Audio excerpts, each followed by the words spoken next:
Not yet.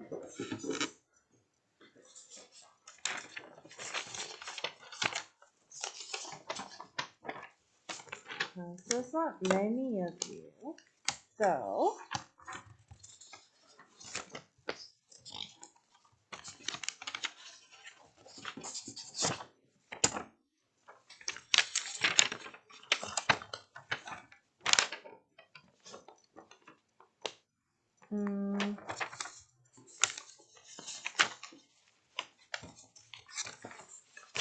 let's switch the order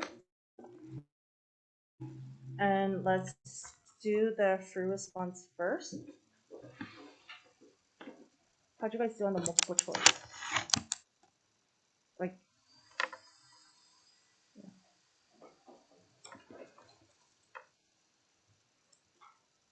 You guys got your scores back, right? How was it for multiple choice?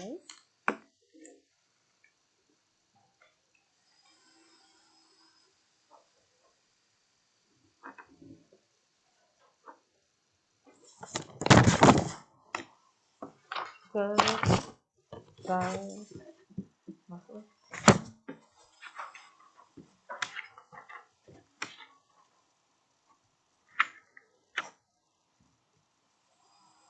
Let me pull up the test. How is, oh yeah, I'm just done. Well, I mean, there's only 2 of you, so.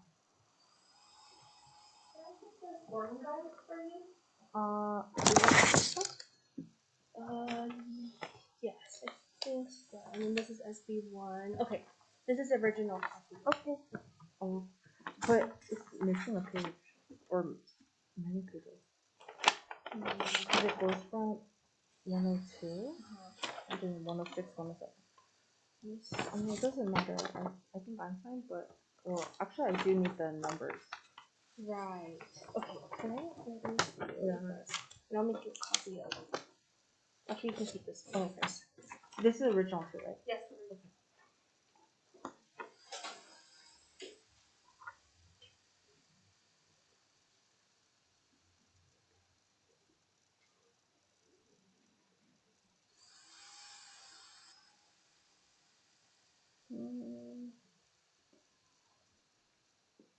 Yeah, but let's do it backwards because the FRQs are usually a little bit more difficult.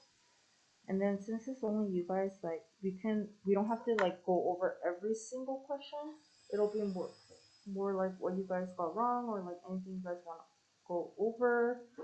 Or we could do every question too. That works. We'll see. Okay.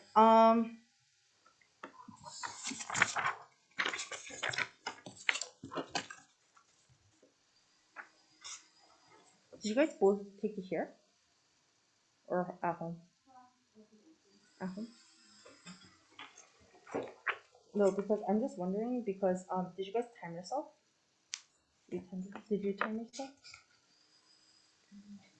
Okay. Because normally what I recommend is if you like don't take it here, which is fine.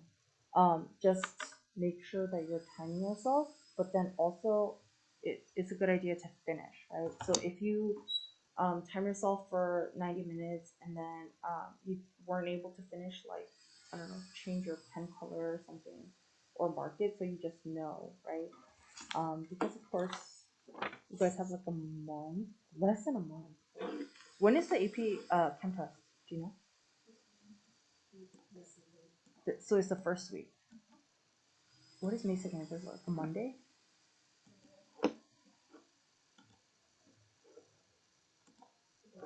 Yeah. So it's like the first test, yeah. Do you guys have any other tests on Monday? Or just that one?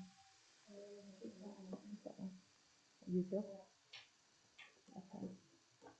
So you can focus on Chem. I need a tablet. I'll be right back.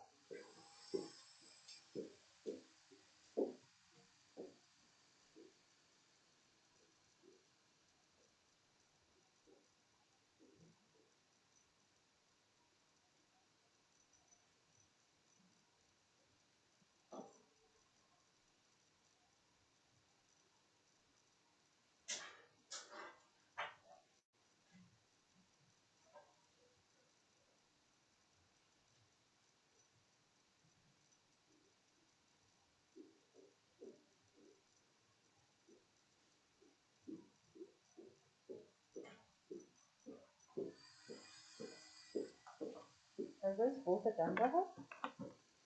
Bravo? Is Bravo the only AP Chem teacher? Who's the other one?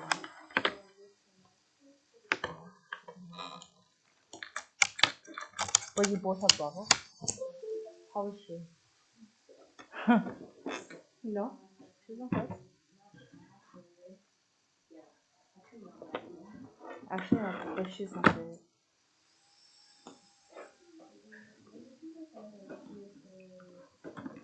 I went to Denver for high school like such a long time ago. Bravo was she was like a honors chem. So no, I think like when I was graduating she did AP Chem. But I think in terms of it's only this. oh yeah, it's fine. I don't know why one is missing. It's okay. Yeah. I'll try to find it again, but I couldn't find it. Okay, no worries. Thank you. Okay, so let's go. Like I said, we're gonna flip it.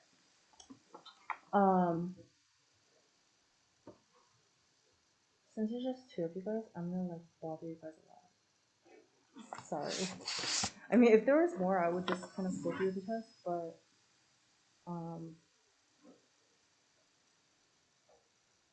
yeah, there's not. So I'm just gonna bother you guys, and it'll be great. But let me do one real quick, and then let me just send the scoring guidelines to the computer, and then we'll be great.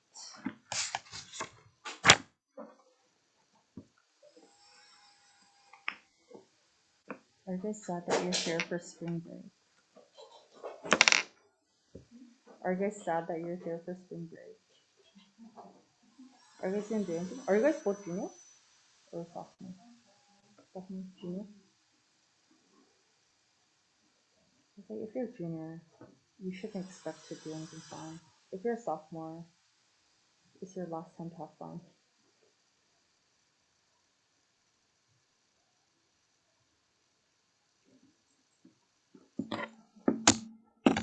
I just want to pull up a hard copy of this on the computer. So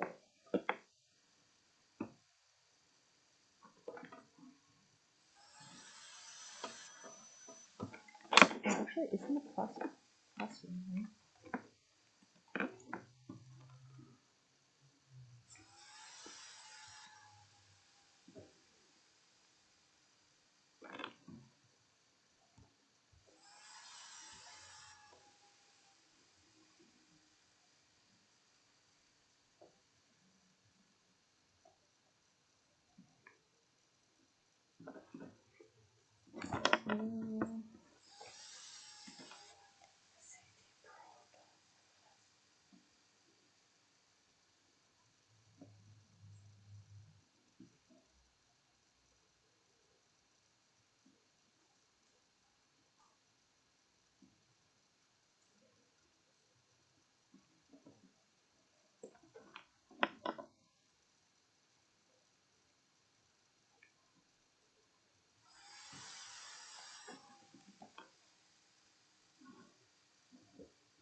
Okay, so let's go over the FRQs and then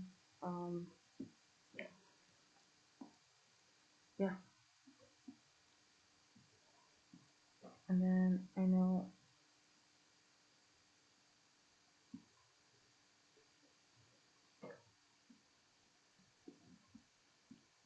Okay, so the first one, right? I think same thing, right? The first and second one, it should be like about, it should take about 20 minutes ish, right? Just make sure that you don't get stuck and then spend too much time. But anyways, a student performs an experiment in which the conductivity of a solution of barium hydroxide is monitored as the solution is titrated with 0.1 molar sulfuric acid. Original volume of the barium hydroxide is 25 milliliters. Precipitate of barium sulfite formed during the titration. The data collected from the experiment are plotted in the graph above. As the first 30 milliliters of 0.1 molar sulfuric acid are added to the barium hydroxide solution, two types of chemical reactions occur simultaneously. On the lines provided below, write the balanced net ionic equations for the neutralization reaction and the precipitation reaction. Okay, so, right, what are the two reactions that are going to be occurring? Right, so the neutralization reaction is what?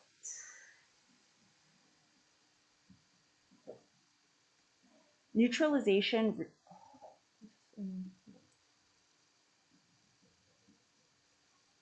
How do I get this? Okay. Neutralization reaction is always the same, right? What is it? It's H plus aqueous plus OH minus aqueous yields water, liquid, right? Any neutralization reaction is always going to be, right? Anytime you have acid and base, the two products that you make are water and a salt, right? In this case, right, they want you to do it separately for whatever reason. That does not look like a point, right? So H plus OH minus yields H2O plus, right? And then they want the equation for the precipitation reaction. Precipitation, you're making a solid. So in this case, we have barium 2 plus, and then SO4 2 minus is going to yield BaSO4, right, solid, right? These two first ones are both aqueous because they're ions in water, right? You have solution, solution, or right, so those are two equations. It should be 1 point, 1 point. So make sure that you guys are keeping your scores. Okay, 1 point, 1 point. Okay. Any questions? If you have any questions, just let me. Tell me to shut up. I don't get it. What are you saying? Okay. Part B. Conductivity of barium hydroxide solution decreases as the volume of added 0.1 molar hydrogen or sulfuric acid changes from 0 milliliters to 30 milliliters. Identify the chemical species that enable the solution to conduct electricity as the first 30 milliliters of 0.1 molar H2SO4 are added. Okay, so basically what they're saying is that if I have a solution of barium hydroxide, right, just a base, right, they're saying is I add acid, what's happening? Neutralization, right? So my acid and base, right, base and acid, right, they're forming water, right? So, and then it's removing ions from my solution, right, because it's making salt and water. Therefore, my conductivity, right, um, is going to decrease, right? So when you have uh, your first 30 milliliters of 0.1 molar sulfuric acid are added, what enables the solution to conduct electricity, right? If you look at the barium hydroxide, my barium hydroxide, uh, I have 25 milliliters, right? But regardless of that, really, I'm just gonna write it just in case we need it, right? So what is allowing it to conduct electricity as I add sulfuric acid? Well, it's gonna be this guy, right? So my two things, right,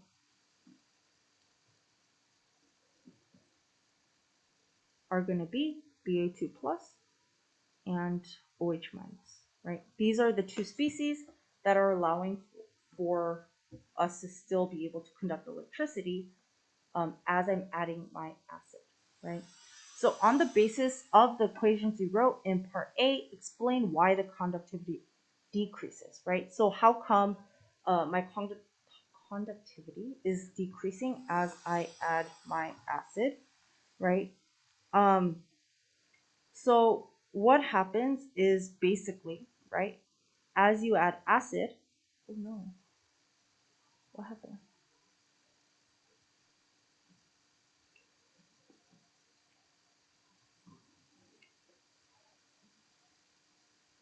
Right. So as I add my acid, two things are gonna occur, right?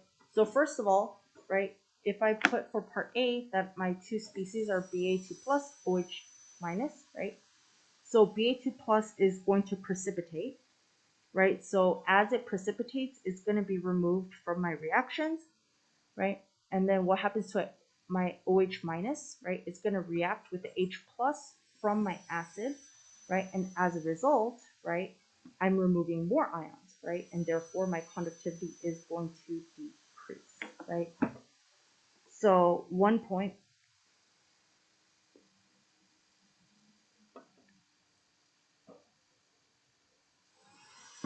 actually, hold on. The scoring guideline says,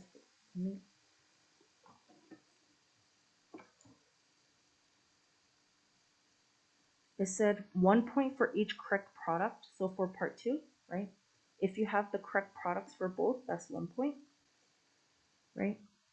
And then everything has, if you have the correct reactants, and then that's going to be another 1 point.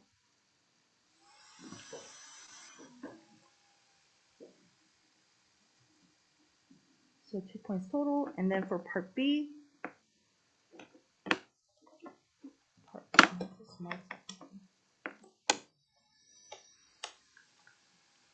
part B, 1 point for each.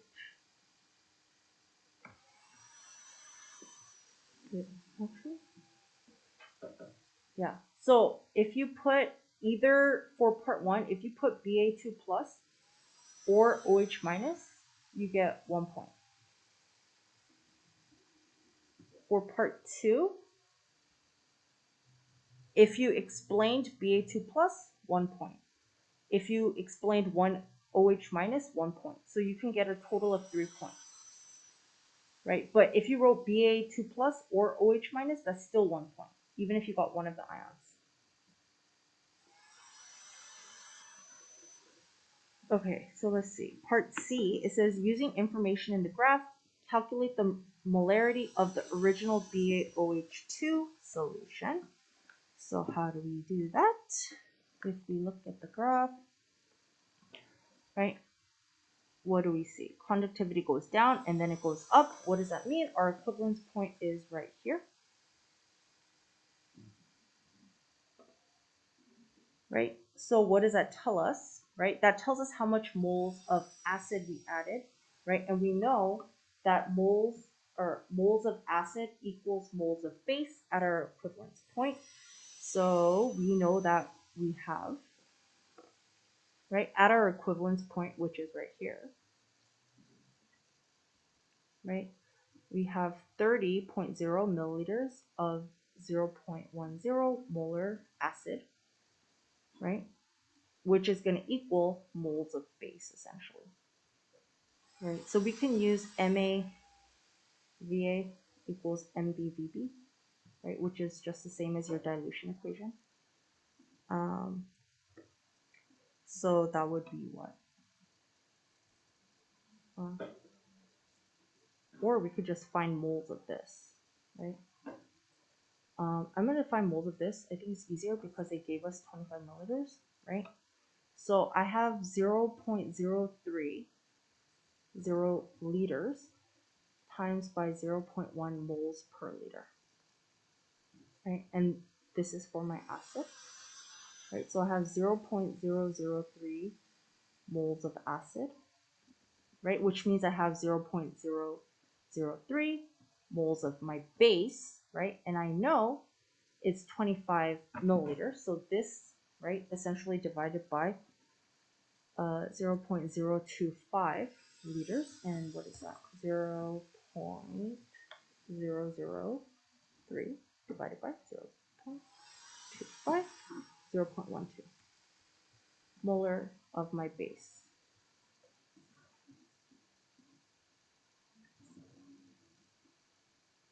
Which is really just MaVa equals MbVb, same thing, right? Okay.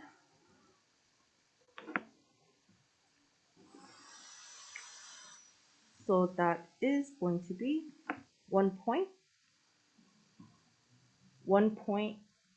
If you just got that 30 milliliters or that moles of your barium hydroxide equals your moles of sulfuric acid at the equivalence point, 1 point for the correct acid.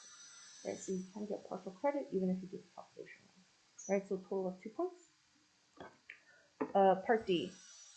Calculate the concentration of Ba2 plus in the solution at the equivalence point after exactly 30 milliliters of 0.1 molar sulfuric acid are added. Okay, so how do we do that?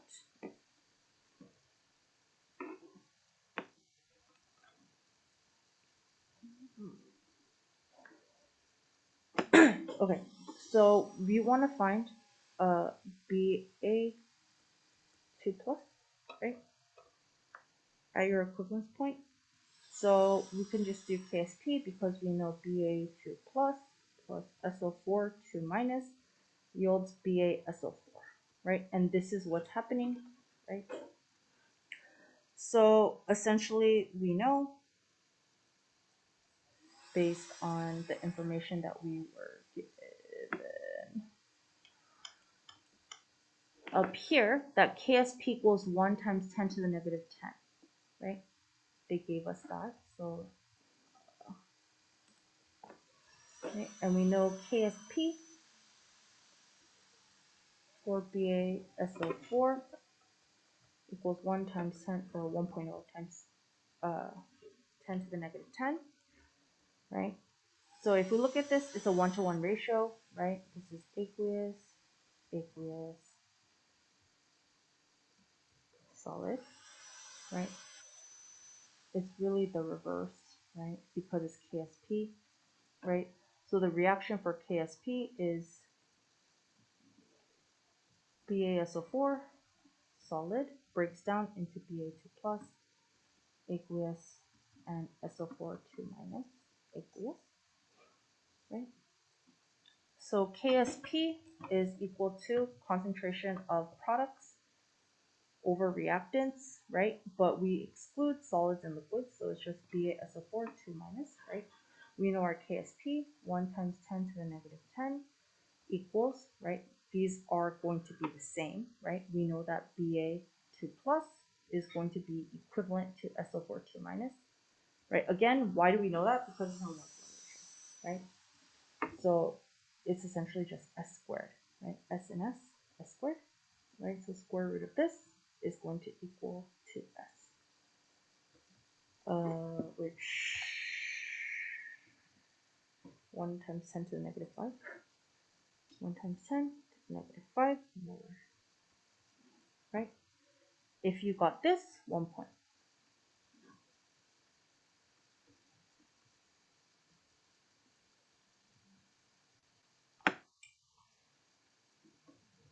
Okay, part E, concentration of Ba2 plus aqueous in the solution decreases as the volume of added 0.1 molar H2SO4 increases from 31 to 31 milliliters. Explain. Right, so why does your concentration of this decrease, right, when you add more acid? Anybody know? No? Okay. It's essentially Le Chatelier.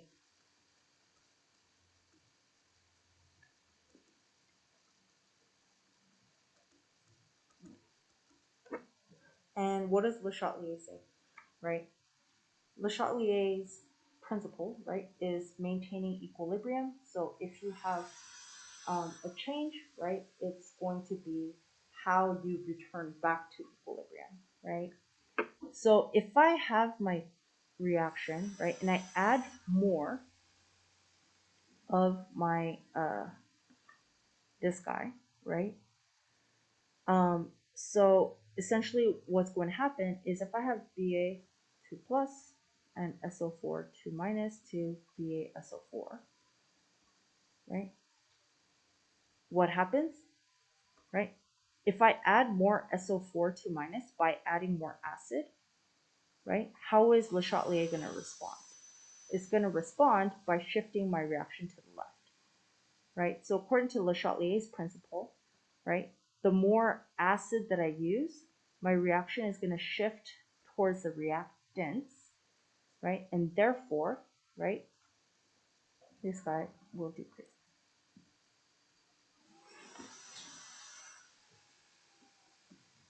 One point if you explain it in terms of Le Chatelier. Okay, so number 2, a student is given the task of determining the enthalpy of reaction for the reaction between hydrochloric acid and sodium hydroxide. The following materials are available, so everything you have, right?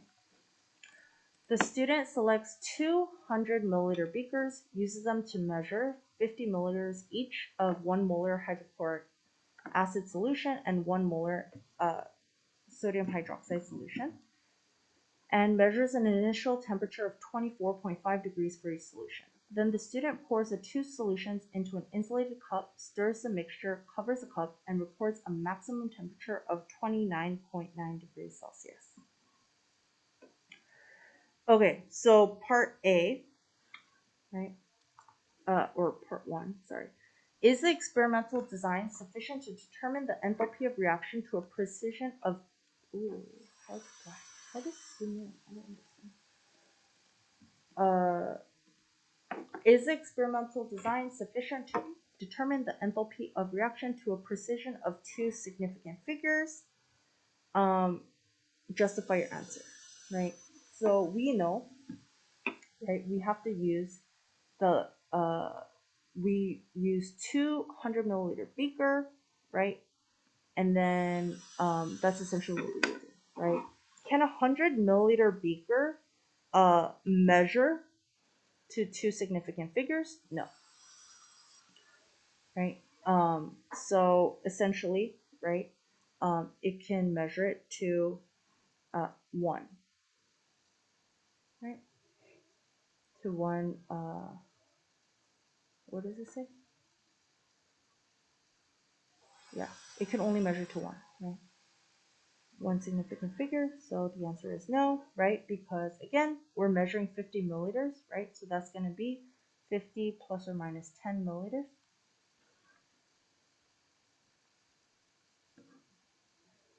Right? So no. And 1 point.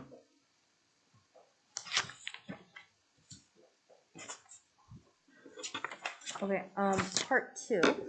List 2 specific changes to the experiment that will allow the student to determine the enthalpy of reaction to a precision of 3 significant figures. Explain. Okay, so if we wanted to hypothetically measure it to 3 significant figures for whatever reason, right? If you look at these precisions, right, again, 100 milliliter beaker is to 10 milliliters, so we cannot use that, right? So we're going to need to use our graduated cylinder, right? So when we 2 specific changes, first of all, right, we're going to need to use our graduated cylinder to measure out 50 milliliters. Cycle.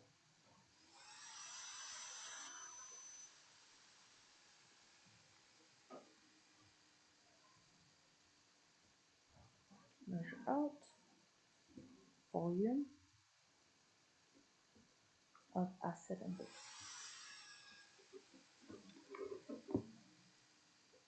Right, and then that would give, you can, if you use a graduated cylinder, again, it's to 0.1 milliliters, right? So if it's 50, right, you can have potentially 1 to 0.1, right?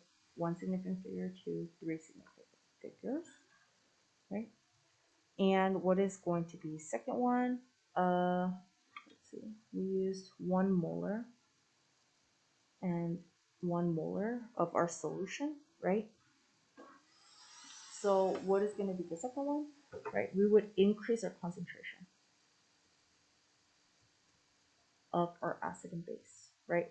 Why does that affect it, right? Because the higher the concentration of your acid and base, the greater your change in your temperature, right? So therefore, if you have a larger change in temperature, right? So this change in temperature is 24.5 to 29.9, right? So that's to 2 significant figures, right? Because what is that, 5.4, right? So if you increase the concentration of your acid and base, your temperature change will be greater, right? Yeah, so that's going to be 1 point for each, 1 point, 1 point. So a total of 2 points for this guy.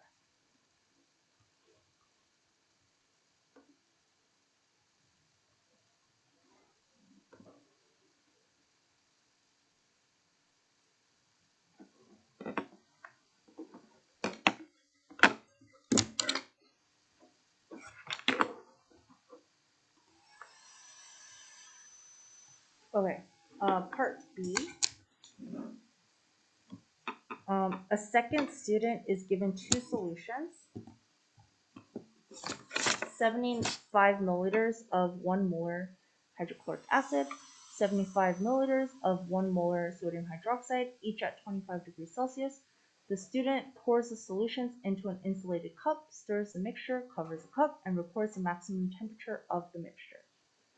Right, so part 1, the student calculates the amount of heat evolved in the experiment to be 4.1 kilojoules. Calculate the student's experimental value for the enthalpy of reaction in kilojoules per mole. Okay, so how do we figure out enthalpy of reaction in kilojoules per mole? We have kilojoules, right? We just need to find mole. Divide kilojoules by mole, right?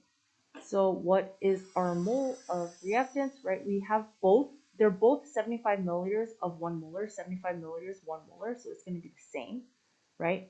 In terms of our reaction, it's a 1-to-1 ratio because we have HCl and NaOH, right?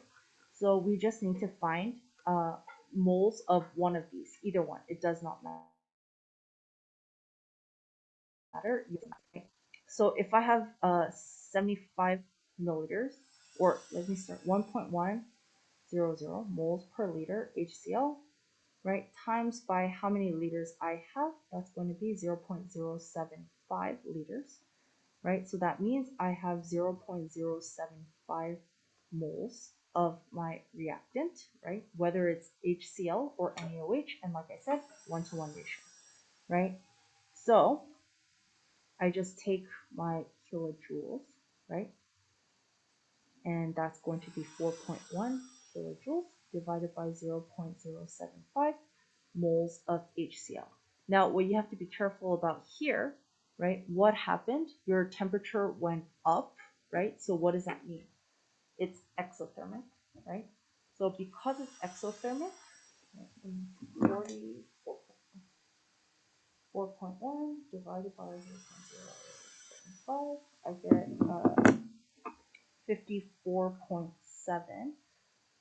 1, 2, 3, 6 figs, 1, 2, 3 circles, right? So I get 54.7 kilojoules per mole. Because it's exothermic, right? I need to put a negative sign right here. Okay, so that's going to be my enthalpy of reaction. Good.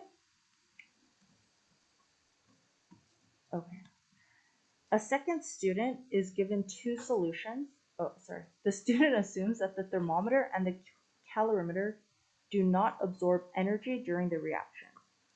does this assumption result in a calculated value of the enthalpy of reaction that is higher than, lower than, or the same as it would have been had the heat capacities of thermometer and calorimeter been taken into account?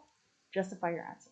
Right, so anytime we do a calorimetry calculation, right, we assume that the heat transfer is 100% efficient, meaning that none of the heat or none of the energy, right, is released as heat to your surroundings, right? In reality, that is not true. However, um, typically it doesn't make much of a difference, right? So what would happen, right? It would actually be lower, right? The actual, um, right? The sorry, right? So the calculated value would be lower.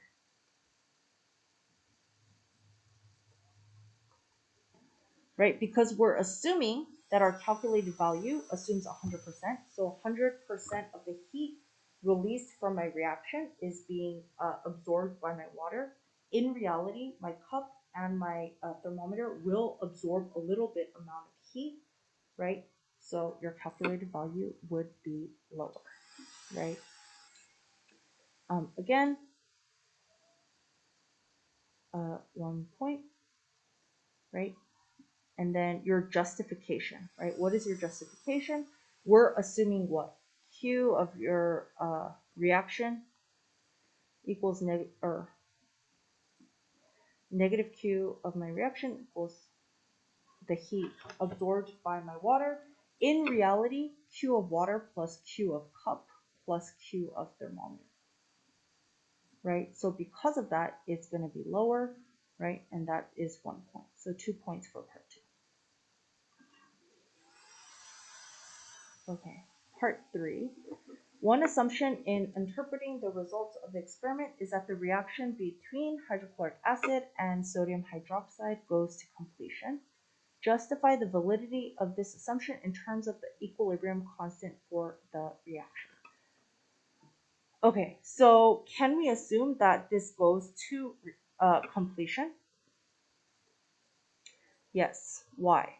Because what is actually happening here? Right? The reaction between HCl and NaOH is really just H plus and OH minus, right? Yields H2O, right? Yes, we make NaCl, but NaCl is a salt, and Na plus and Cl minus, those are both spectator ions, right? So what is going to be our K for this value? Well, we don't know the K for this reaction. It was not given to us. However, we know the K for the reverse reaction, right? Which is autoionization of water, which is H2O yields H plus and OH minus, right?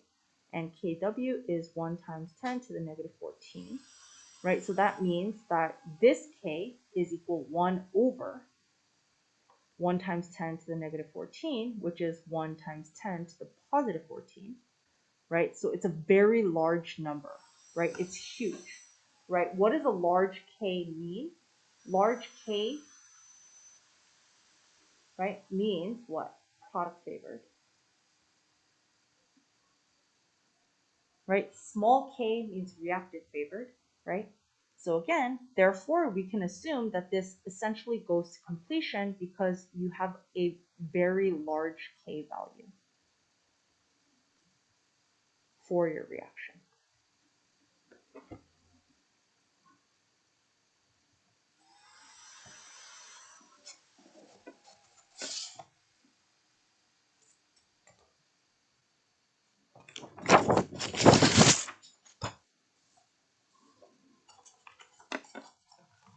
All right, let's see. A third student calculates a value for the enthalpy of reaction that is significantly higher than the accepted value. Identify a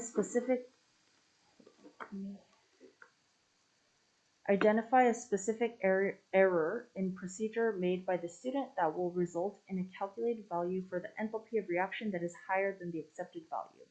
Vague statements like human error or incorrect calculations will not earn credit. Okay, so we calculated our enthalpy, right? What could you have done wrong to make your delta T higher, right? The easiest one is probably your concentrations were inaccurate.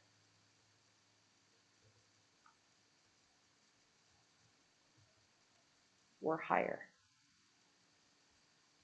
than 1.00 molar, right? Because again, if you have higher concentrations, right, you have more moles reacting, your delta T will be greater, right? 1 point, I don't know. Do you guys have something? Did you guys write something different? Do you want to share? No? Because if you do, you can ask and then I'll let you know. But, okay. Okay, part 2. Explain how the error that you identified in part C1 leads to a calculated value for the enthalpy of reaction that is higher than the accepted value. I already kind of explained that, right? So your explanation to part 1, if part 1 you get a point, you get a point for part 2 as long as your explanation is valid, right? So we know, right, that essentially, right, again, right, if your concentrations were higher than 1.00 molar, right, then you have more moles of acid and base reacting, which leads to a greater change in your temperature, right? Again, more moles means bigger temperature change because you have more, right, acid and base reacting, right? So 1 point for that. And I think that's all for question 2, right? Again, question 1 and 2, these are your like long answers, right? So make sure that you spend a good amount of time on 1 and 2 because I think it's like 40% of your actual free response questions, right? And your free response is 50% of your test, right? So it's like about 20% overall. Okay, number 3. A 4.32 gram sample of liquid SO2Cl2 is placed in a rigid evacuated 1.50 liter reaction vessel. As the container is heated to 400 Kelvin, the sample vaporizes completely and starts to decompose according to the equation above. The decomposition reaction is endothermic. Okay, part A.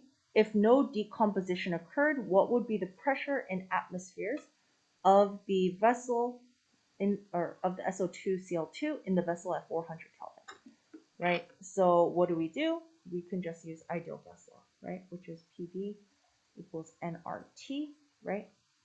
We're looking for pressure. We have volume, right? We don't have moles, right? We know R, right? And we know temperature, right? So step 1, we can find moles, right? So how do we find moles? Moles, we have 4.32 grams of SO2Cl2 times grams per mole divided by the molar mass. Molar mass of SO2, it says here, 134.96 grams, right?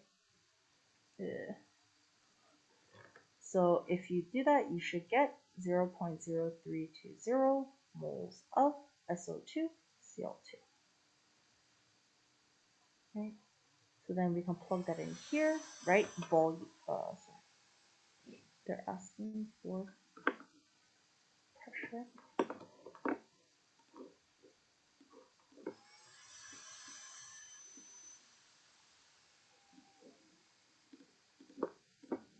Right?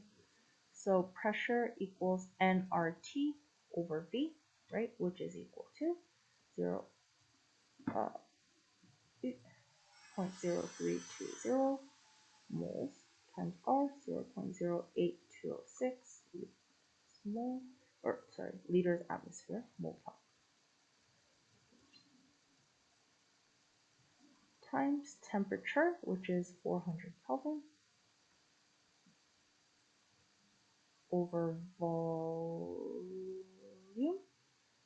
which is 1.5 liters,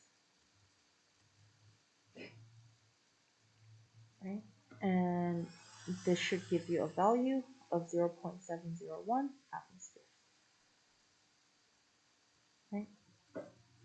So this is a total of 2 points, 1 point for this guy, right? If you got the correct number of moles of SO2Cl2, 1 point. If you get the answer, 1 point.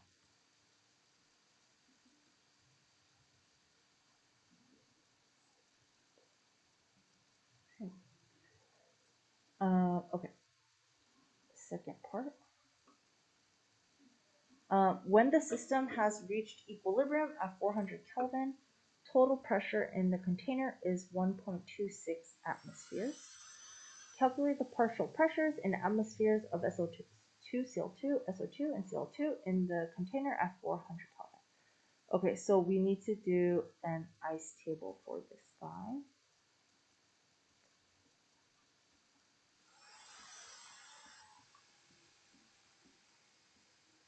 Right, in part A, we got 0.701,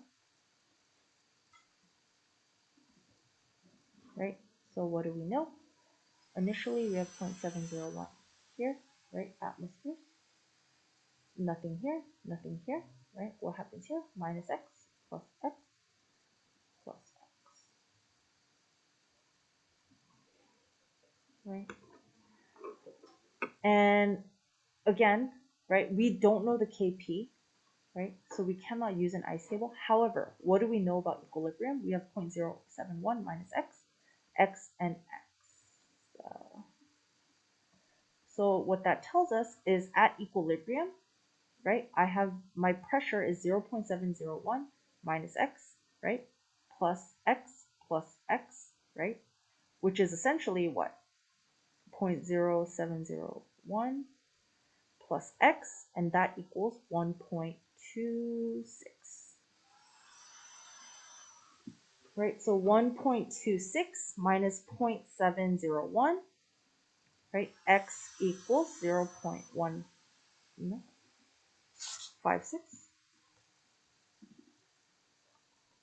I believe. Point, point, 1.26 minus 1.26 minus 0.701, yeah, 0.56. What? Oh, sorry. Hold on.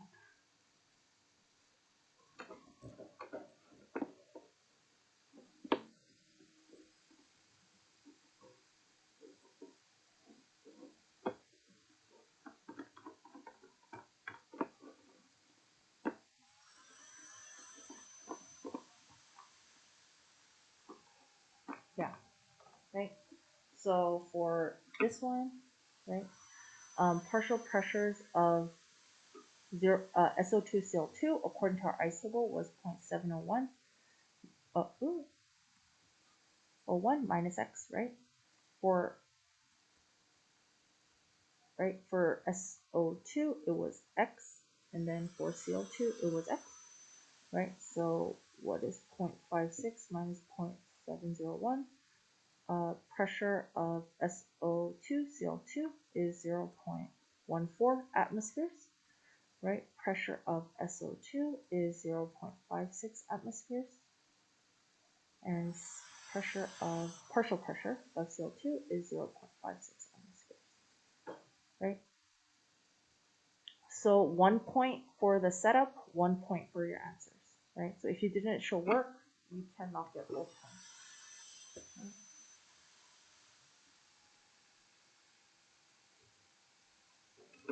Okay.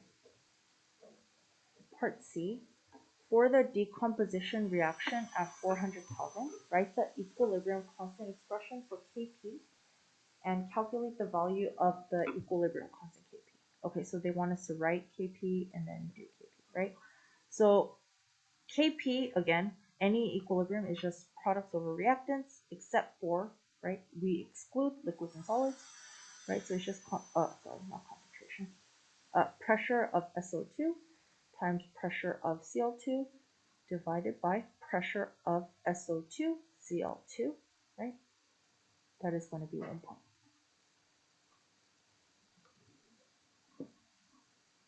And then part 2, it says calculate the value of the equilibrium constant, Kp, right? So again, we found that in part B, right? So I think they were 0.56 atmospheres times 0.56.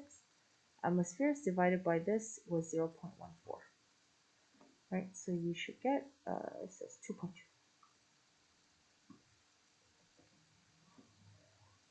Right, so 1 point for this.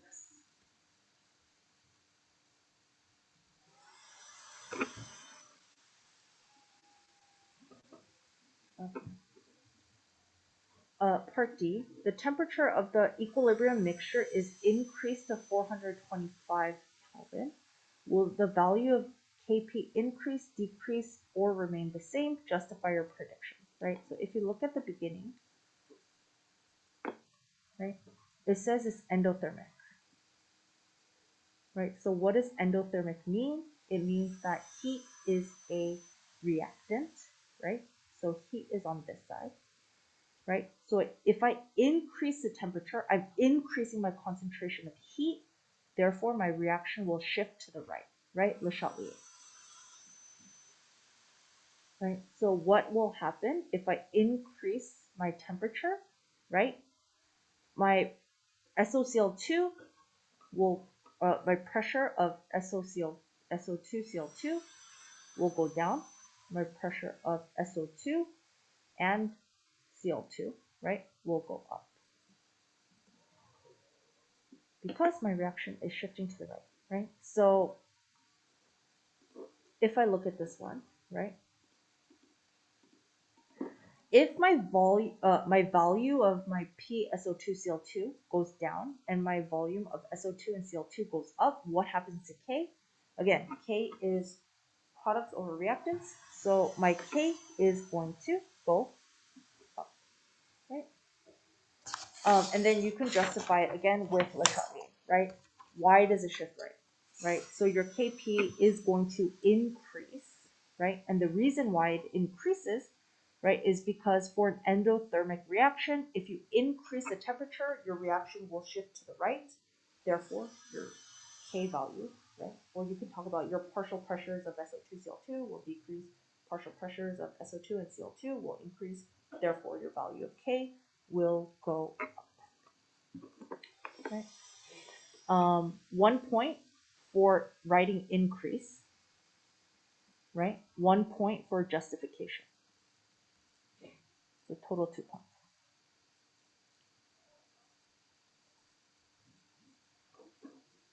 Okay, part E.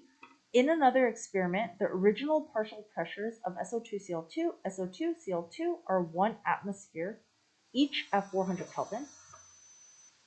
Predict whether the amount of SO2Cl2 in the container will increase, decrease, or remain the same. Justify your prediction.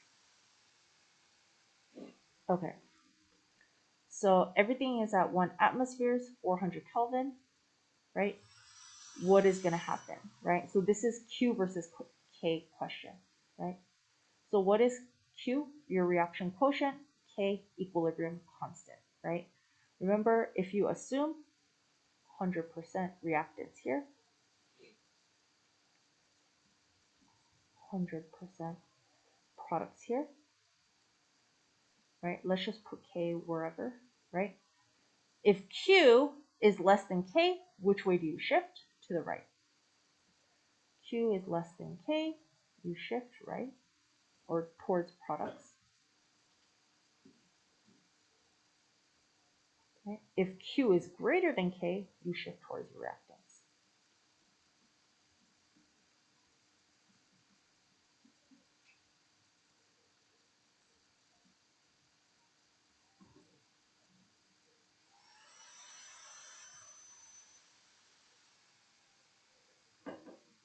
Okay. So, right, what is QP? It's the same. It's still concentration of products over reactants. The only difference is that what? You're not at equilibrium, right? So it's still going to be, partial pressure of SO2 times partial pressure of Cl2 over partial pressure of SO2Cl2, right? Which is 1 times 1 divided by 1, right? So Qp equals 1, right? What was our value of Kp? 2.2. 2.2, right? So Q is less than 2.2, right? Therefore, it's going to shift right, right? So the amount of SO2 and SO2Cl2 in the container is going to decrease, right? Because we're shifting right. Right? Does that make sense? Again, this is going to be 1 point if you said decrease, and then 1 point for your justification. Your justification has to include Q versus K. Good?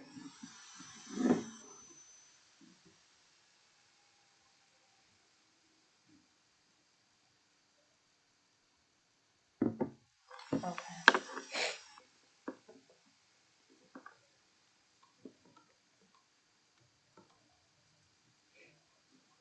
Number 4.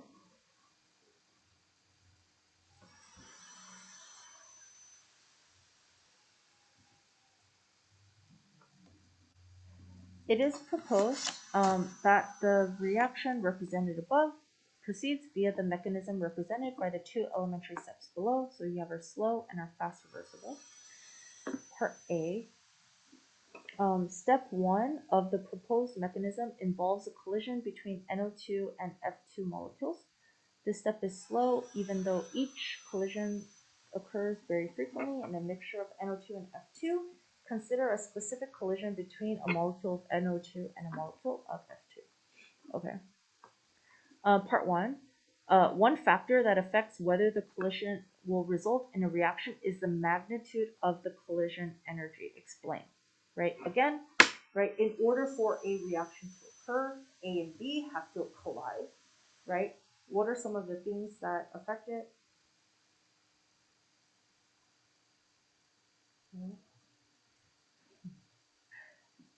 Frequency and magnitude, right? How often they collide is important, right? Orientation when they collide, right? If they need to collide like this, collision like this will not result in a reaction, right? Second is going to be the magnitude, right? How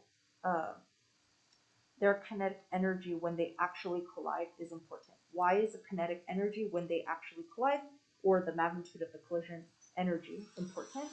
Because when they collide, what do you have to do? You have to be able to overcome your activation energy. Right? If you do not overcome your activation energy, right, what's going to happen? No reaction, right? Remember, whether it's endothermic or whether it's exothermic, right, you have to overcome, right, this barrier to your reaction, right? Again, reactants, products, right? The difference from your reactants to your transition state right here, right, this is your activation energy. If you don't have enough energy to overcome your activation energy, no reaction. Right? 1 point, you have to mention activation energy.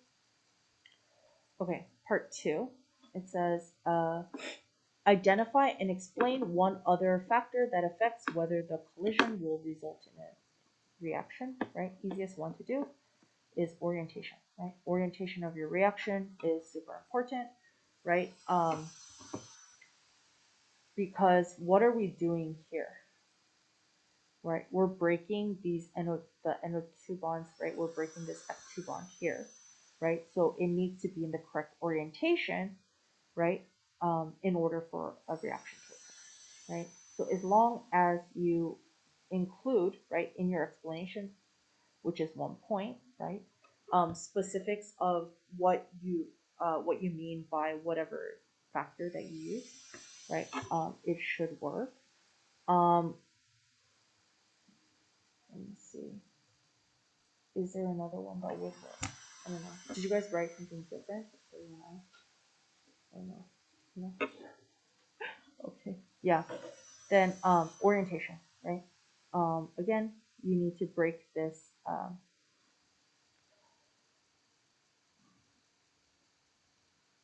you need to break this FF bond in order to, right, in order for you to make an NF bond.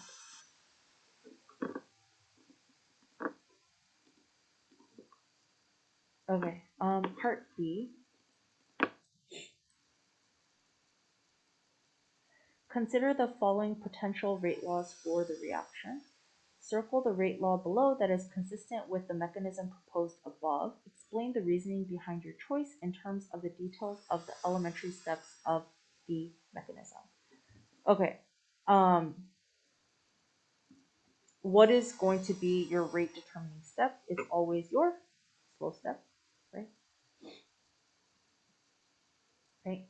And for we know that rate equals K times concentration of your reactants,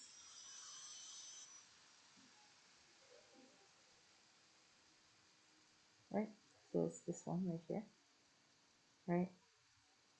When they give you elementary steps, coefficients do become uh, exponents.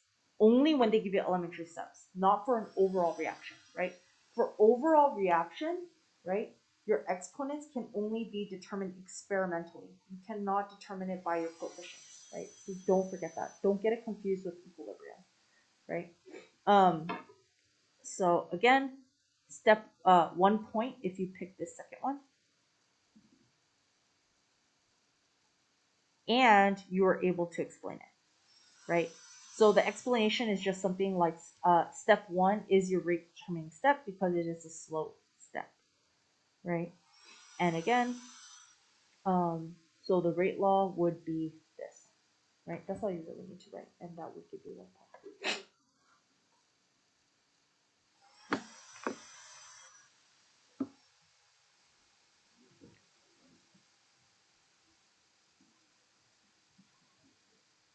Okay, part B. Consider the following potential rate laws for the reaction. Oh, cool. That was it. Number 5.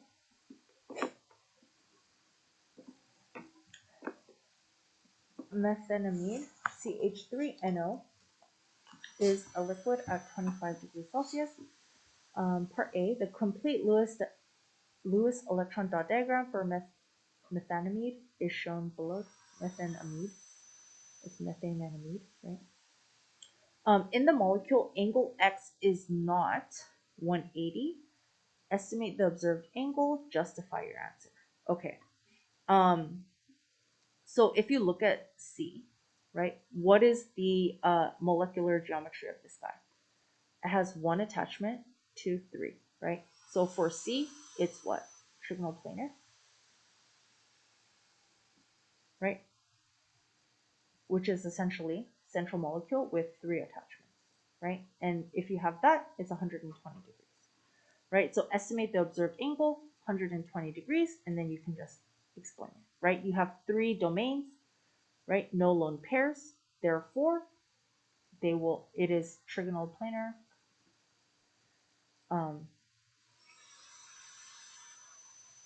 configuration, right? Therefore, 120 degrees apart, right? 1 point. But they will accept anything from 110 to 130, right? Okay. Part 2, in the molecule, angle Y is not 90 degrees, right? Explain why in terms of electron domain, right? So they want it specifically in terms of Vesper, right?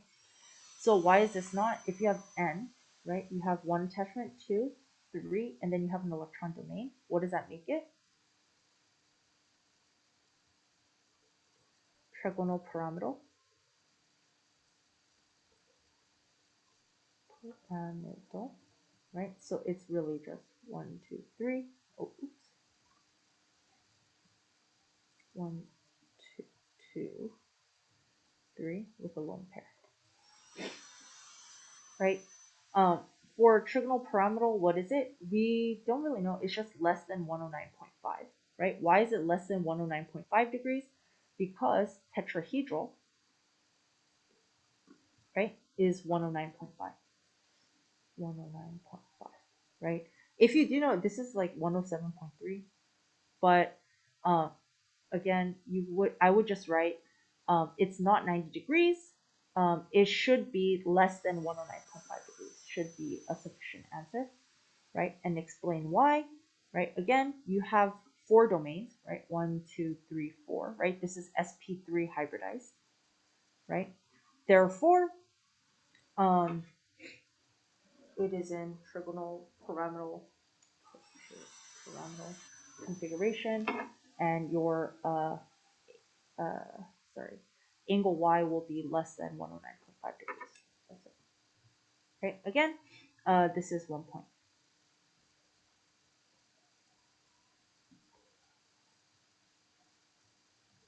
Okay, part B. Consider a molecule with the formula CH2O2. The structure of this molecule has a geometry around the carbon atom similar to the geometry around carbon in methanamide, so similar to this. In the box provided below, draw the complete Lewis dot diagram for the molecule. Okay, so it said it's similar, right? So we have carbon, oxygen, oxygen, hydrogen, hydrogen, right? I would add the hydrogen here, right? Double bond O, something like that. If I count the valence electrons to make it work, right? Carbon has 4, right? Hydrogen has 1, but there's 2, so 2. Oxygen has 6, but there's again 2, so 12. Right? So I have 22 valence electrons, right? 2, 4, 6, 8, 10, 12, 14. What? Did I do something wrong? 2, 4, 6, 8, 10, 12, 14, 16, 18. Did I add it wrong? Oh, carbon has 4. 4, 4 plus 2 plus 12 is not 22. 4 plus 2 plus 12 is 18. Right? So it'll look something like this. Right? Again, 2 points.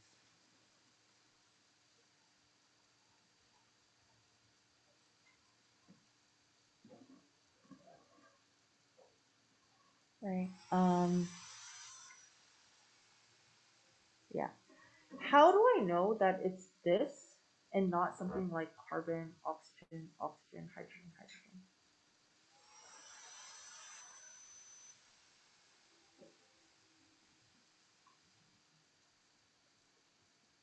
This won't work. Why won't it work? Again, we have 18 valence electrons, right? 2, 4, 6, 8, 10, 12, 14, 16, 18, 20. Can I add another double bond here? No, because then carbon has 2, 4, 6, 8, 10, right? It doesn't work, right? So really, this configuration is the only one that will work with 18 valence electrons, right? Okay.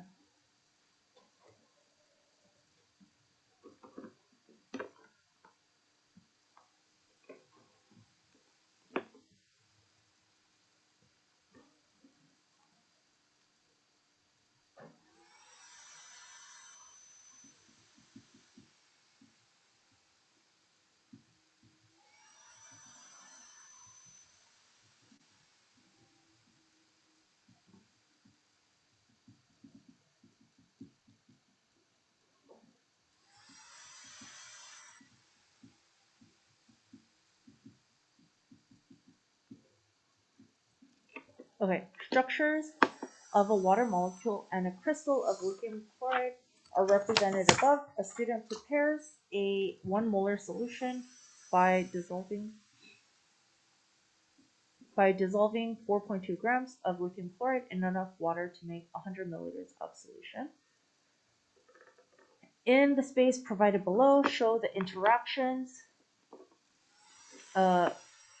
of the components of lithium chloride by making a drawing that represents the different particles present in the solution.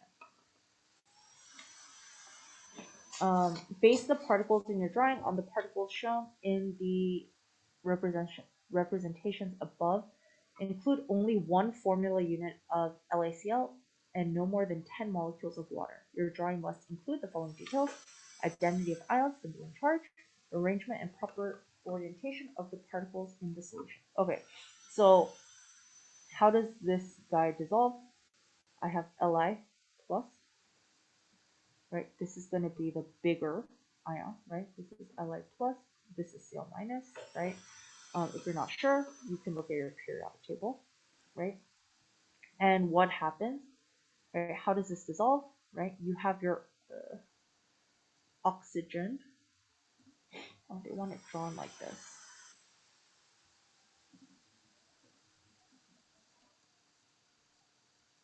Right? This is O. Jesus, this is so hard to do. I don't know, O2 minus, H plus, right? I'm just gonna draw it big. O2 minus, H plus, right? So your oxygen is gonna be attracted towards your lithium.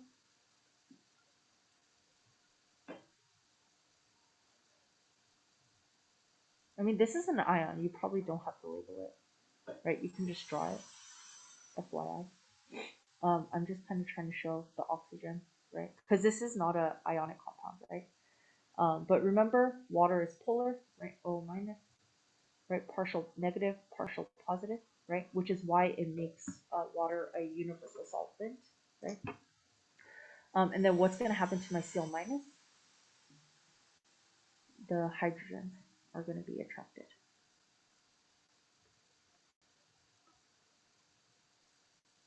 right? So again,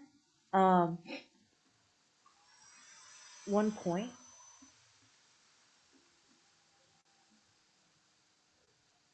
Actually, I think Cl is lithium larger than chlorine. I don't have a periodic. Yeah, lithium is smaller.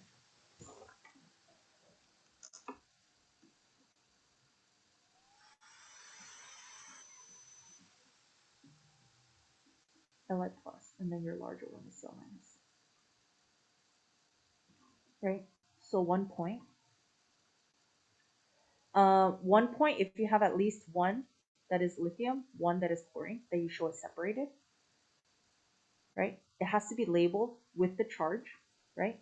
Another point if you have at least two water molecules surrounding it, right? So like I said, is how you drew it, right? And then 1 point if the water is in the correct orientation, right? So like I said, around your cation, what needs to be around it?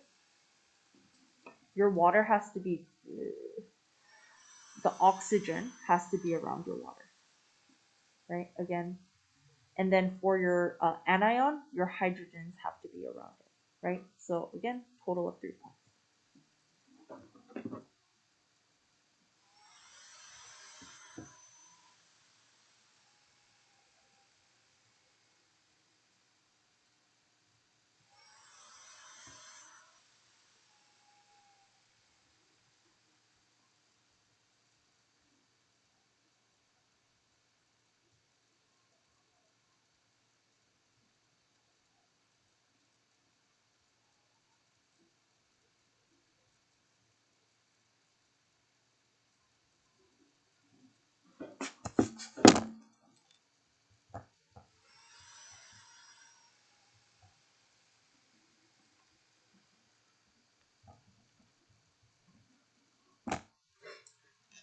Okay.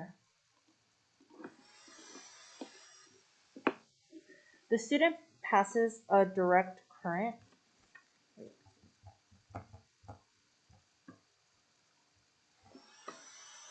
The student passes a direct current through the solution and observes that chlorine gas is produced at the anode. Identify the chemical species produced at the cathode and justify your answer using the information given in the table below. Okay, so what does that mean? Chlorine gas is produced, right? So essentially, right, that means that my lithium chloride, right, is doing what?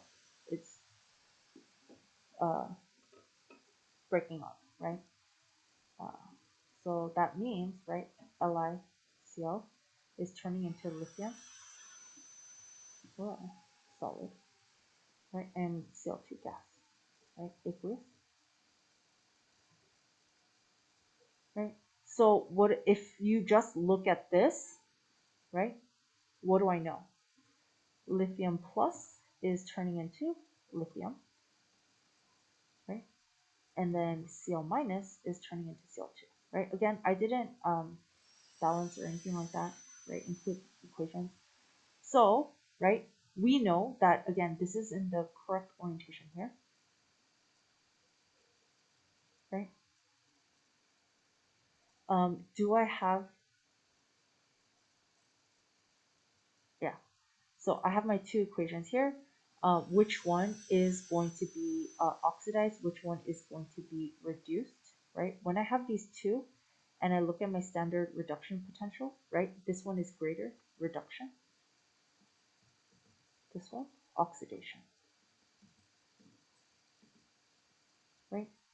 So, right, we know anox red cat, right? So this is my anode, this is my cathode, right? Which again corresponds to the reaction that I wrote. Yeah. Okay. So, 1 point, right? So you have to be able to correctly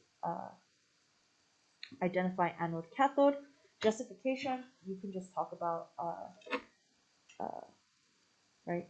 Reduction of water has a greater reduction potential, therefore it will undergo reduction. Lithium has a lower, right, reduction potential, which means it'll undergo oxidation when you put those two together.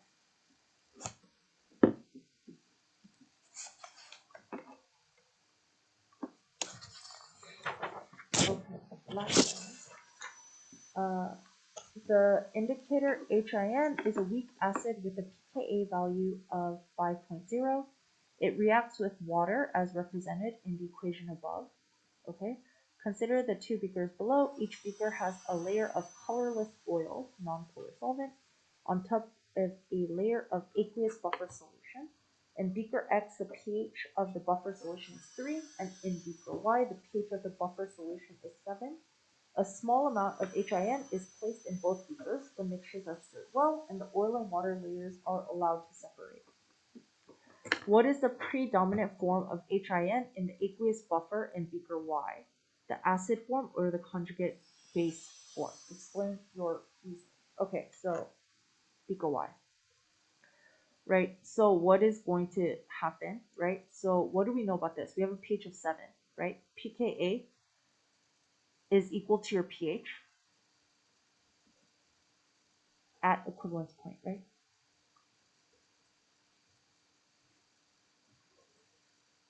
Right? pH is greater, right? We know that our pH is greater than our pKa. Ooh.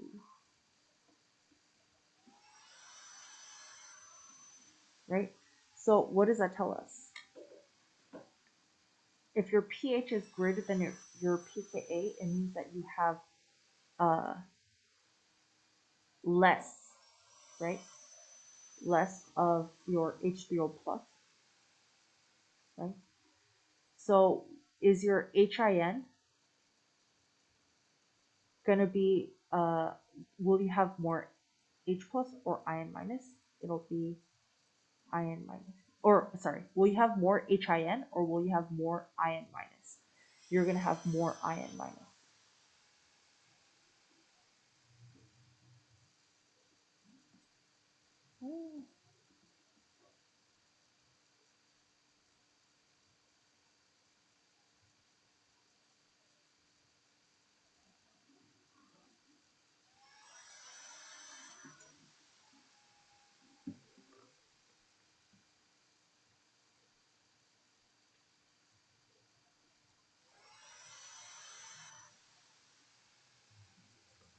Right? Your pH greater than pKa, again, it tells you that you are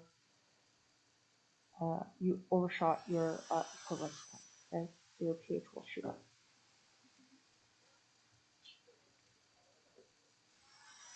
Right, so this is going to be 1 point for pH is greater than pKa, and then 1 point that if you got ion minus as your predominant form.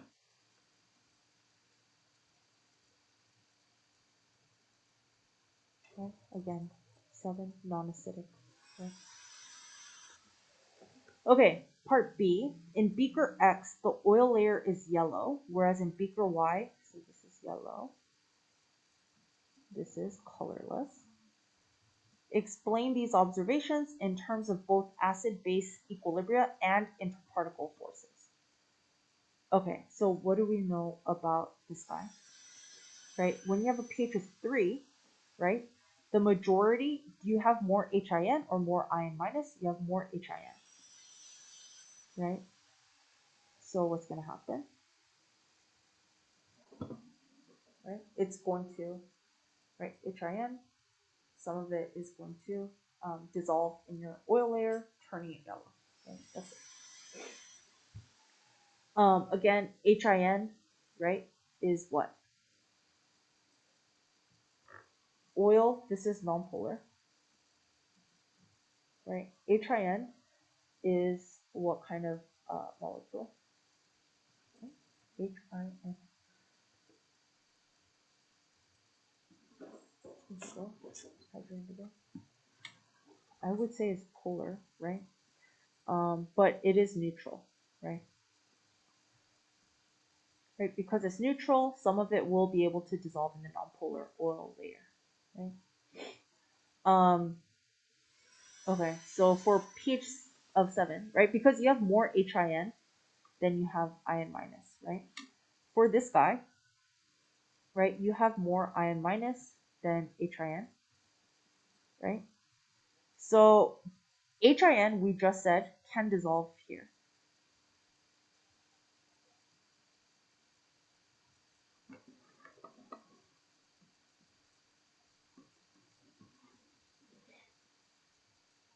Right?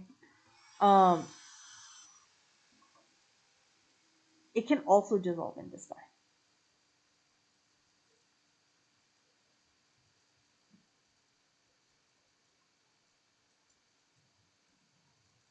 Right? Here, right, you have this guy, right? And then you have this guy. Which would it prefer? Here you have nonpolar, right? Your oil is going to be nonpolar. Your buffer is what? Polar, right?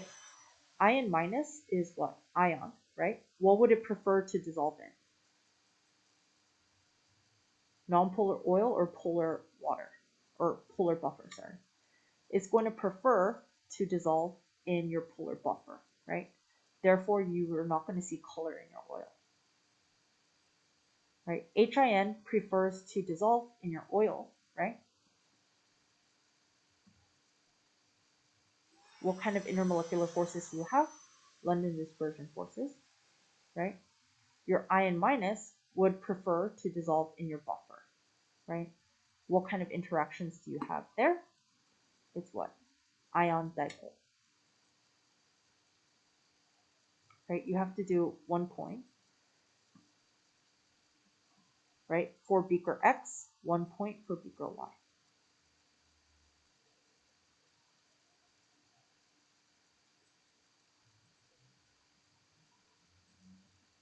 Okay? Okay. I'll give you guys like a couple minutes to add up your points, scores. Do you guys just give it to I don't know. Yeah. So add up your scores real quick, and then we'll start multiple choice.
you guys want to do this. Like normally, I just go through all of the multiple choice questions, but since there's only two of you guys, that seems kind of silly too.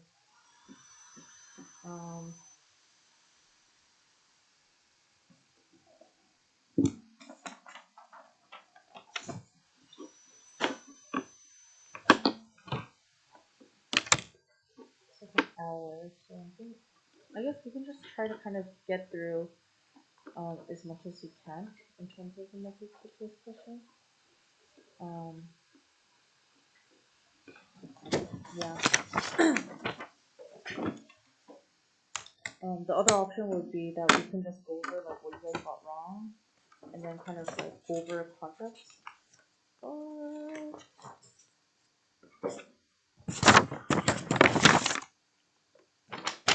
Okay. Let's go over it from the top. Oh, I can do this.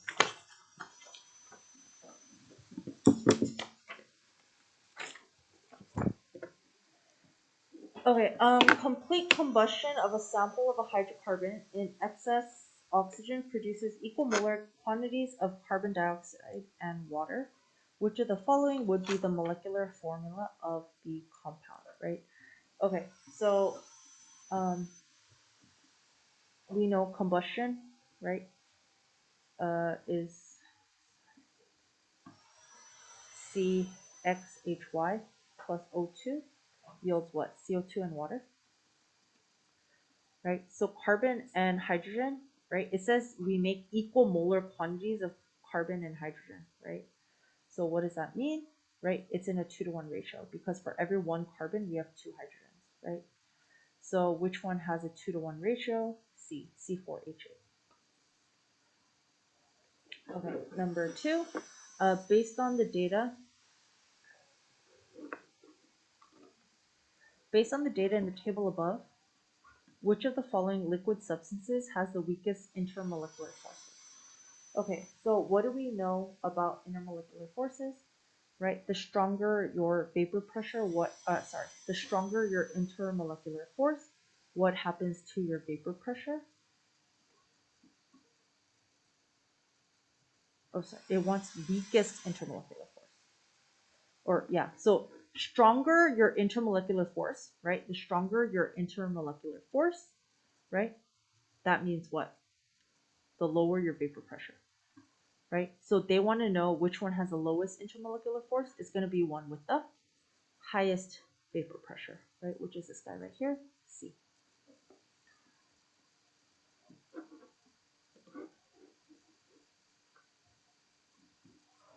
Based on the data in the table above, which of the following correctly predicts the relative strength of the attraction of zinc, calcium, and barium ions to water molecules in a solution from strongest to weakest and provides the correct reason? Okay.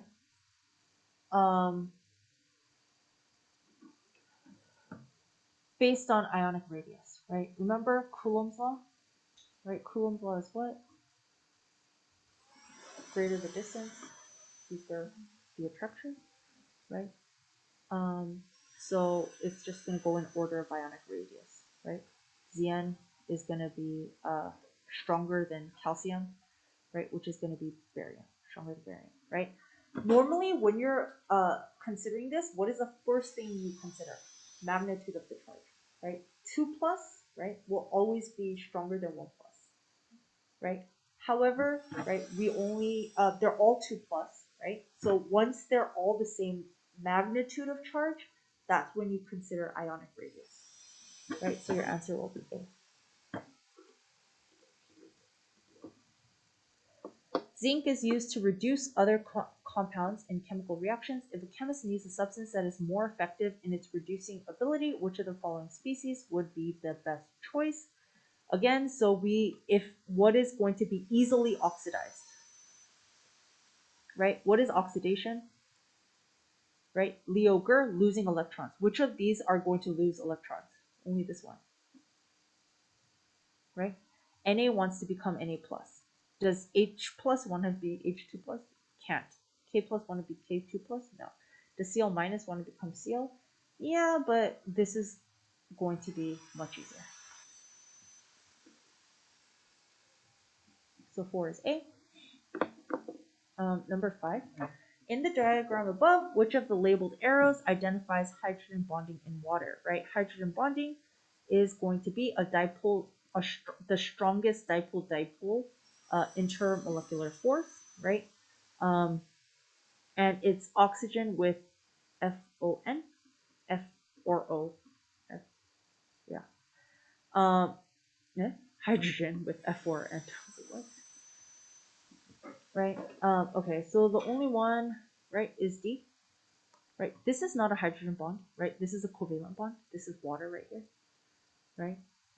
H and H is never a hydrogen bond. O and O is not a hydrogen bond, right? D is your only possible answer. 6, a kinetic experiment is generated when a sample of chalk consisting primarily of solid CaCO3 is added to a solution of ethanoic acid.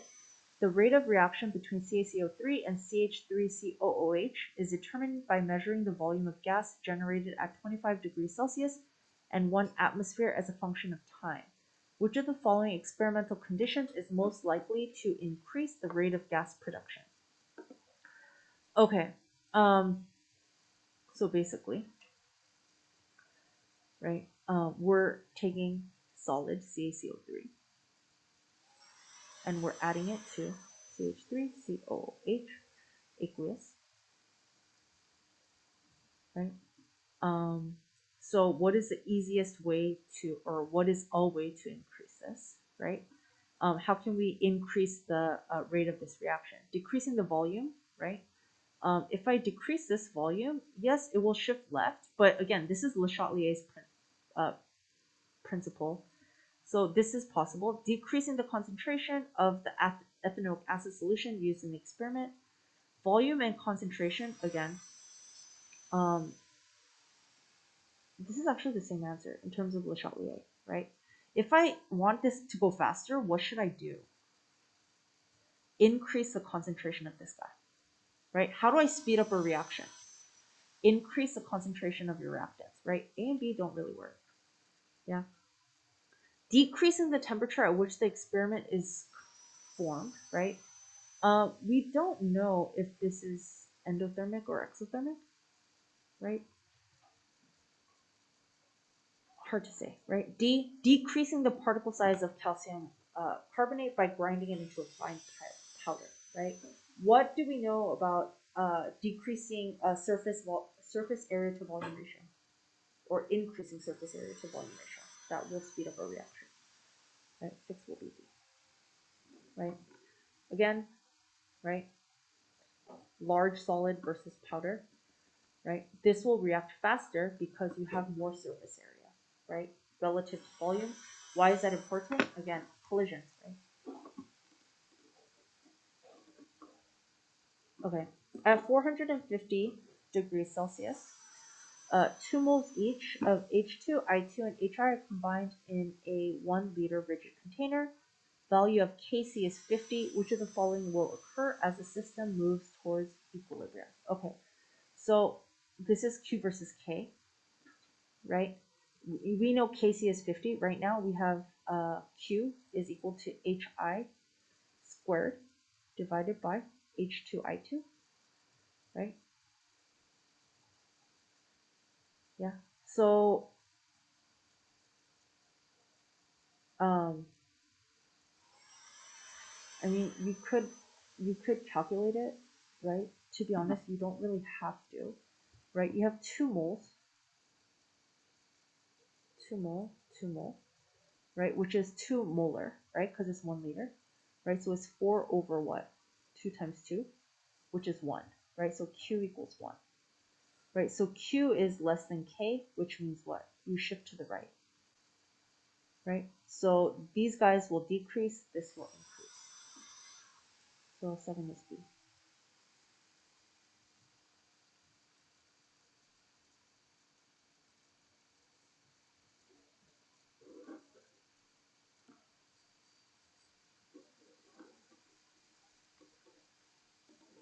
Okay, number 8. The graph above shows a speed distribution of molecules in a sample of a gas at a certain temperature.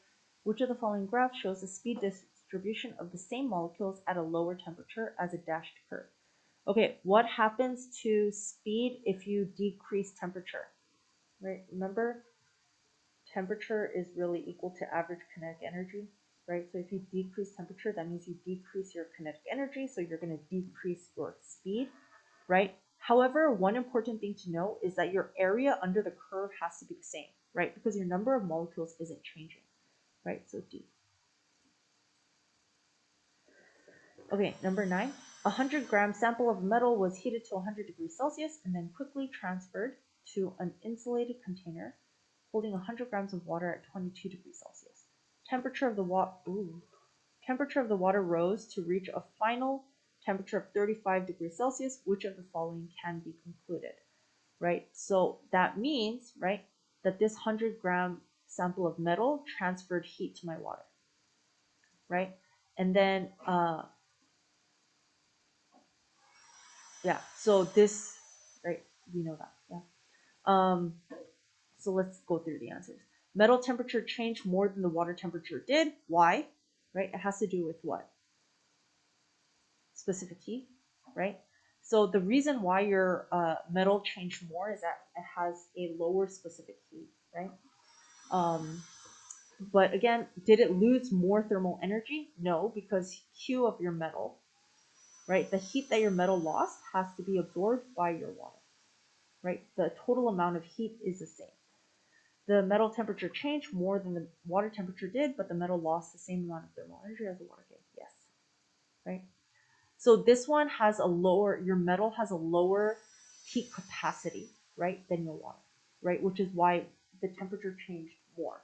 Because what is your specific heat capacity? Amount of energy required to change 1 gram of your sample by 1 degree Celsius. That's why it's joules, right? Your unit is joules per gram degree Celsius, right?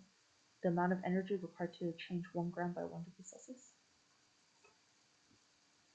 Anyways.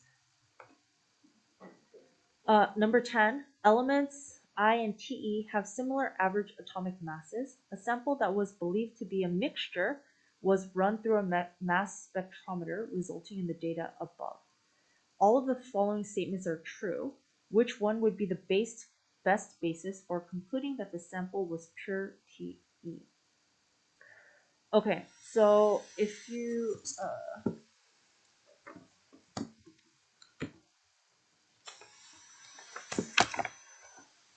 look at your periodic table,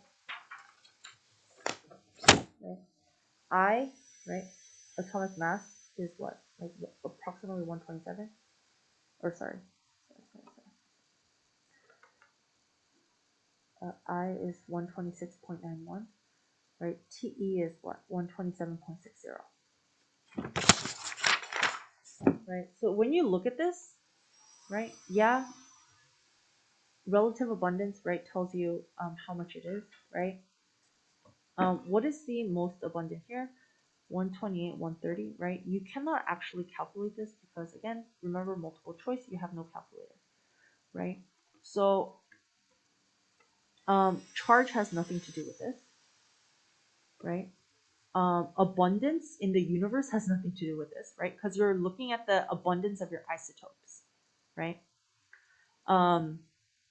Okay, so these are the only ones that you have, right? First ionization, actually that's not. First ionization energy, does this matter when you're looking at relative abundance? No. Let me see. That makes sense, right? If I only has one isotope, right? And then Te has multiple, right? Then it would make sense, right? Because obviously, if you look at this relative abundance, right, you have multiple isotopes, right? You have 130, 128, 126, 125, 124, 123, 122, right? What is your proton number for I and Te? Proton number for I is 53, right? Te is what? 52, right? If this I only has one, right, versus Te with multiple, this would make sense because whatever the sample is has multiple isotopes, right? So answer is C. Okay, all the reactions represented above occur in an aqueous solution of oxalic acid. Which of the following represent a Brossard laurate conjugate acid-base pair? Okay, so conjugate just means that you have difference in one, right? So again, if you look at these, right, H2, CO2, there's a difference in 2 protons, cannot be, right? HC, yes, you have a difference in 1 proton. This is the answer. Again, this is not even a pair. This is also not a pair, right? So like, for example, this and this guy would be a pair. Water and H3O plus could be a pair. Yeah. Okay.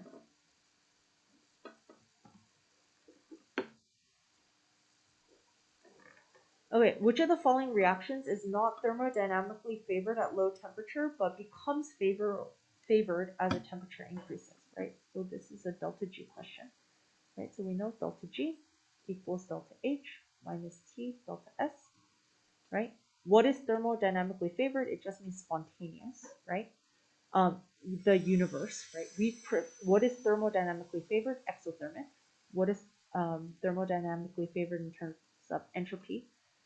Increase in entropy, right? So this will be always spontaneous, right? Why is it always spontaneous?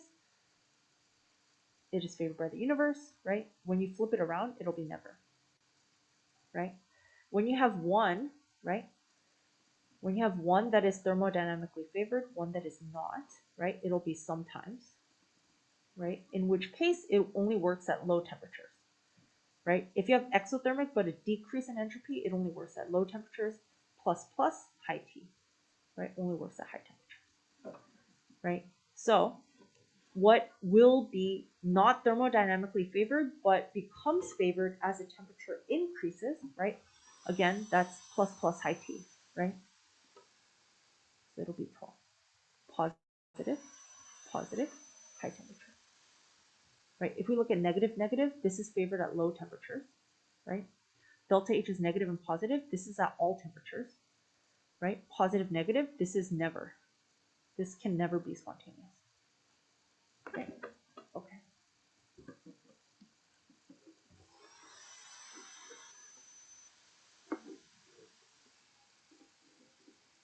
Which of the following particulate diagrams best shows the formation of water vapor from hydrogen gas and oxygen gas in a rigid container at 125 degrees Celsius? So it's H2 plus O2, gas, yields water, right? What is the ratio? 2 and 2, right? So if we were to look for this in the picture, okay, we need two times as much H2, right? H2 we know is the biggest one. This cannot be H2, right? There's one molecule. Either this or this, 1, 2, 3, 4, 5, 6, right? This is a 1-to-1 ratio. This is a 2-to-2 ratio, right? Or sorry, 2-to-1 ratio. C will be the only one that works.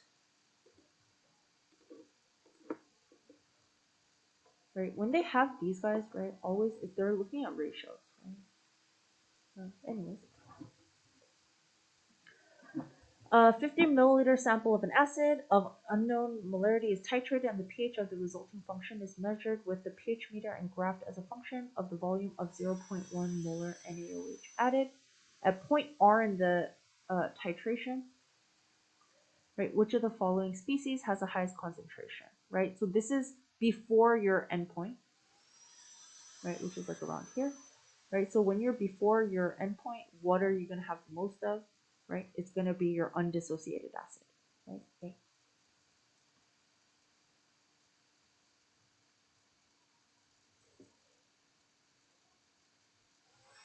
Okay. 15. Which of the following is the best particulate representation of the species other than water that are present in significant concentrations in the solution at point U? Right, so what do we have at point U? Right, again, that's way past our equivalence point, right? So if we have what? Na, right? We're adding way more NaOH, right? So my HA plus NaOH, right? And if I add a bunch of this, I'm gonna have what? A bunch of Na, right?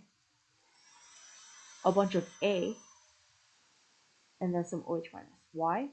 HA plus NaOH, what do I make?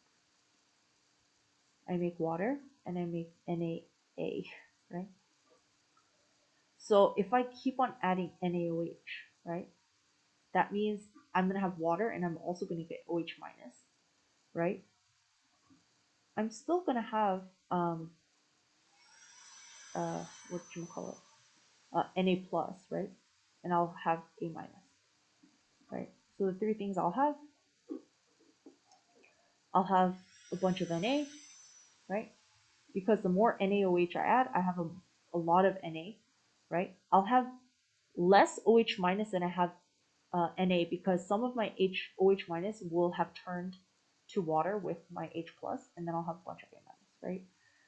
So those are my three species: OH minus, Na plus, A minus, right? Which one will I have the most of, right? I should have the most of this guy, right? Less of this, and then the least amount of this guy. There you go. Will I have any undissociated acid? No, right? A or B are the only ones that work, right? Because they don't have dissociated acid, but B is the only one with OH minus, right? If I add OH minus past my equivalence point, that means I will have OH minus in my solution. Okay, at which point of the titration curve is concentration of A close to twice that of HA, right? So what that means, right, where will my dissociated, right, be twice as much as my dissociated?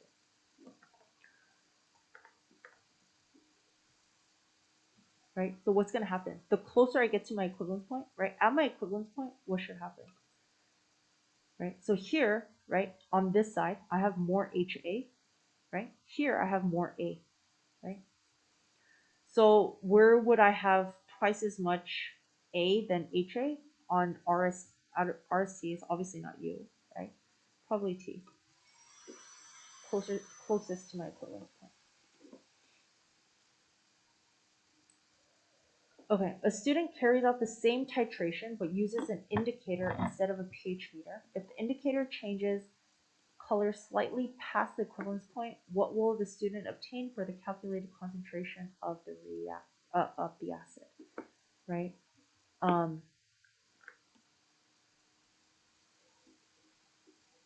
mean, we can calculate it here. We would have to calculate it first, right? So 50.0, again, it's MAVA, right? Equals MBVB, right? 50 milliliters x molar of my acid, right, equals what? 40 milliliters, right, 0.1, right, divided by 50.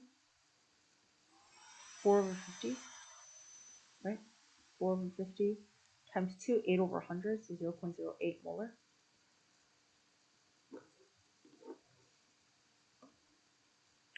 So again, we can cancel out, right, C and D, right? So it's between A and B, right? So if the indicator changes color slightly past the equivalence point, right? So what that means, right? If it's past the equivalence point, then that means I added more what? More base, right? Than I wanted to. So that means at my equivalence point, instead of MA equals MA whatever, moles of acid equaling moles of base, right? This is going to be slightly larger, right? So they're asking, right? What will the student obtain for the calculated concentration of the acid? It'll be slightly more, right? Because I incorrectly assumed, right? If I increase my mole of base, right, that means I artificially increase my mole of acid because I'm assuming they're the same, right? So your answer will be B. Okay. Three gases. methane, ethane, butane. Average kinetic energy of the gas molecules is, so for 18, what determines kinetic energy or average kinetic energy? Temperature, right? Temperature is the same, right? If the temperature is the same, what does that mean? Average kinetic energy is the same, so D. Density of the gas in gas per liters is, right? Again, we're in the same container, so it's the same size, right? Density is grams per liter, right? So which one, the density is, which one it will have the greatest, right? The one with the, greatest pressure.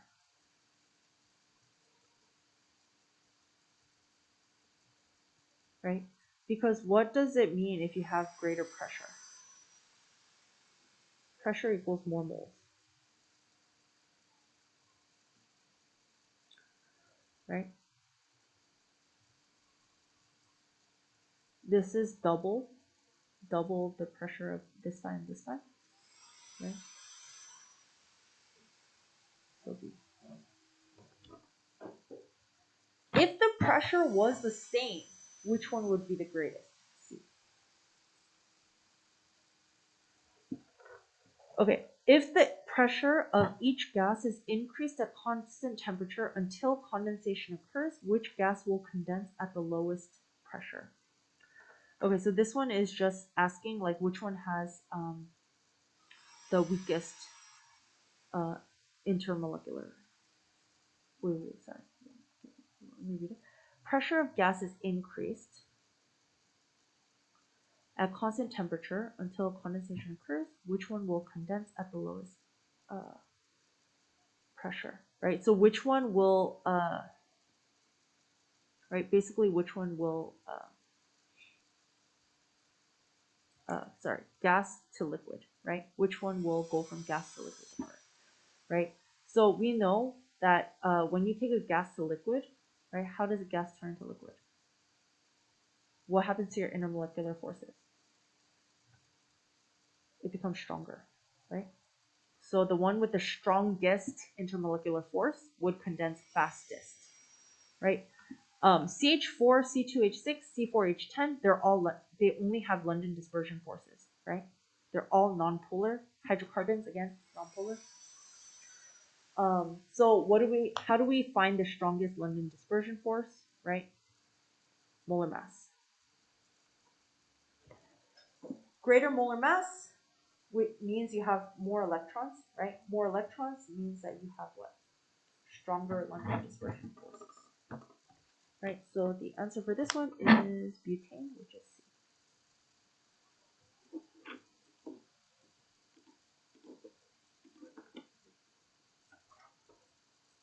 Okay. The mass percent of carbon in pure glucose, C6H12O6, is 40%. A chemist analyzes an impure sample of glucose and determines that the mass percent of carbon is 38.2%.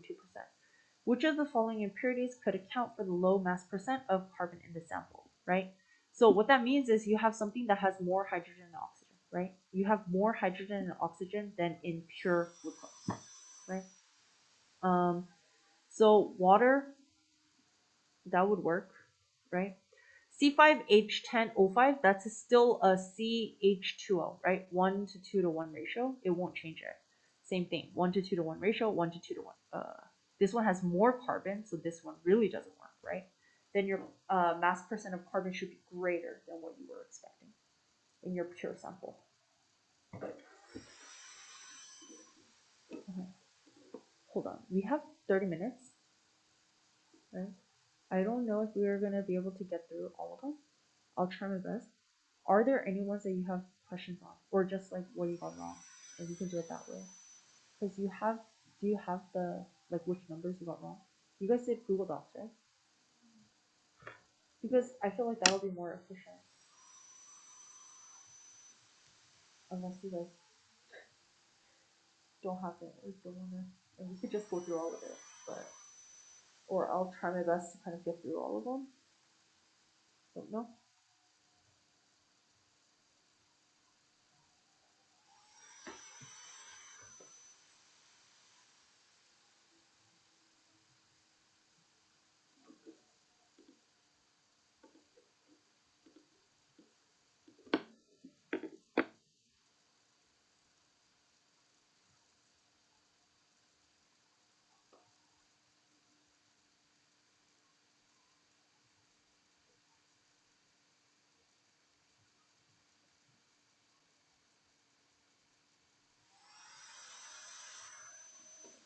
well, I'm gonna start. If you do, let me know so we can do that.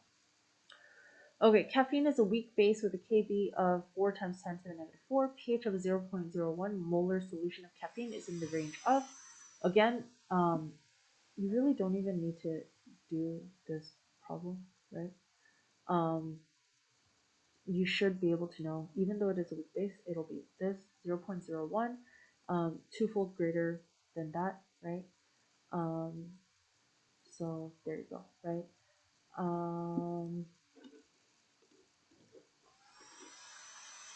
Lewis electron dot diagrams for CO2 and SO2 are given above. Molecular geometry and polarity are they the same? No, they are not the same. This is what? Bent, angular, right? This is linear, right? Different right here because the lone pair of electrons on the sulfur atom make it the negative end of a dipole because S has a greater number of electron domains, right? So the answer is going to be D.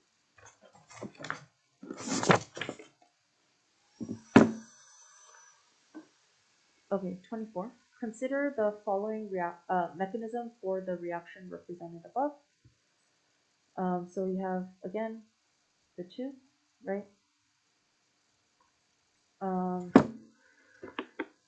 Let's see. Step 1 represents a unimolecular reaction. That is not true. You have 2, right? Increasing the concentration of NO will decrease the overall rate of the reaction, right? If I increase this, will this decrease the rate of the reaction? Again, no. This is my rate determining step, right? Raising the temperature will have no effect on the numerical value of the rate constant. Again, your rate constant is specific to temperature, so not true, right? Rate law that is consistent with the mechanism, right, is NO squared times O2. Yes. Right? Yes. Right? Why is this consistent with this? Well, we know rate of this guy is K times N2O2, right? Times O2, right? What do I know about the rate of N2O2?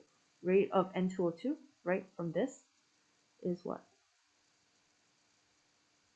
Rate of N2O2 is equal to NO2 squared. So that's why that is this squared, right? It's not because of this. It's not because of that. It's because of this guy. Okay. Diagram shows molecules of Br2, I2 drawn to the same scale. Which of the following is the best explanation for the difference in the boiling points of liquid Br2 and I2, which is 59 degrees and 184. So this is 59 degrees. This is 184 degrees. Right? So why is this one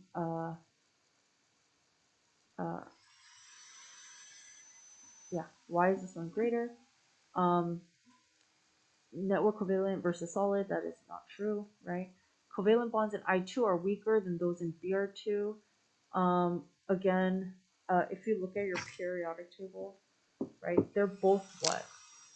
Nonpolar, right? So that's not true. I2 molecules have electron clouds that are more polarizable than those of Br2 molecules, thus London dispersion forces are stronger in liquid I2.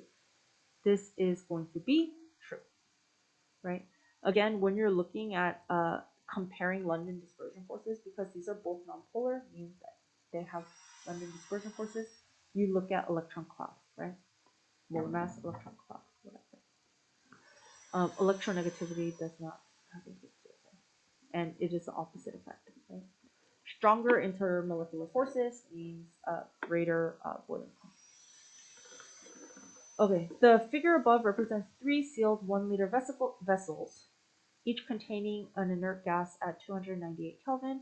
Pressure of argon in the first vessel is 2 atmospheres. Ratio of the numbers of argon, neon, and helium atoms is 2 to 1 to 6. After all the gases are combined in a previously evacuated 2 liter vessel, what is the total pressure of the gases at 298 Kelvin? Okay, so how do I do this, right? So I have here, right, 4 mole, 2 mole, right? And then it was what, 12 moles, right? So what am I really doing? What happens to this? So now I have uh hmm? Oh yeah. So this was in 1 liter, right? So partial pressure of my is going to be the same, right? So this is 4 out of what, 9? 4, 9, 1, 9, 4, 1. Wait, sorry. Pressure of 2 out.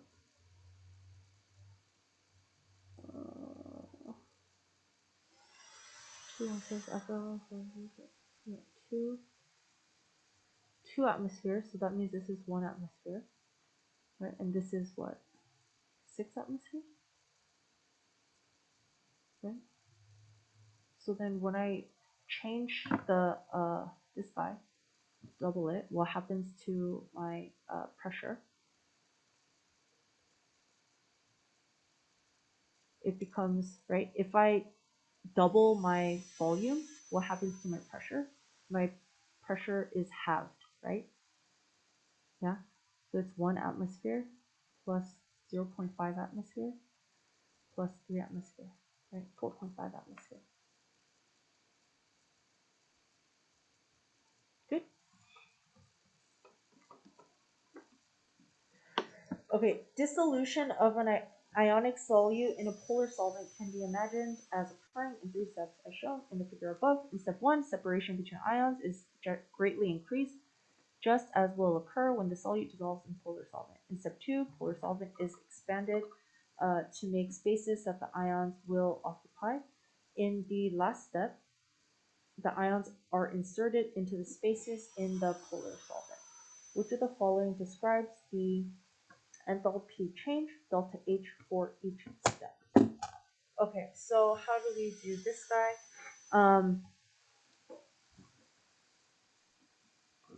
Right? When you have dissolution, right? If I want to break up, right? Breaking bonds is always what? Endothermic, right? This will both be endothermic, endothermic, right? But again, right? This last step right here has to be exo, right? Otherwise, right? Dissolution will always be endothermic, right? If combining them makes it exothermic, there you go, right? Why? Breaking bonds, making bonds. Breaking bonds, endothermic.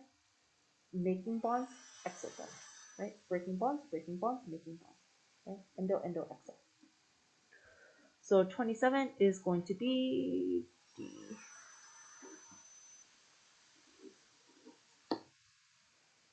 Okay.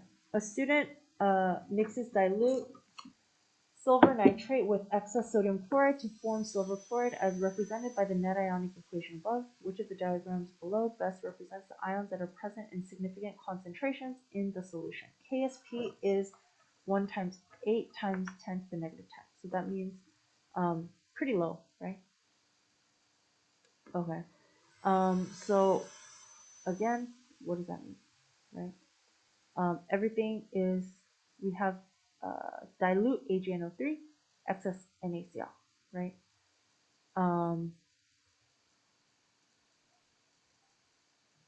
It's like, what is the difference here? Right? Everything AgNO3 plus NaCl. Everything is a 1-to-1 ratio, right? So what do we make? AgCl, solid, right? And then NaNO3, right? But what do we know about, yeah. So basically, this guy, right? KSP for AgCl, right? So it means it doesn't, if this is weak, what does that mean? The reverse is strong, right? KSP for AgCl is really weak, so the reverse is really strong. So what does that mean? Ag plus Cl minus is going to form your solid. You added excess NaCl, so basically all of your Cl and your Ag plus is going to be gone. You're just going to have AgCl. What's left? A bunch of Na plus, NO3 minus, right? So I think the ones that do work are these two, right? Let's look at the difference. Oh, this one doesn't have Cl minus because I added excess NaCl. So it has to be C, right? How come it can't be A? I don't have any Cl minus, right? From my Cl minus, what happens? Na plus, right? Sorry. Huh? Yeah, Na plus and Cl minus. If I keep on adding Na plus and Cl minus, that means I'll have excess Cl minus, I'll have excess Na plus, right? Okay.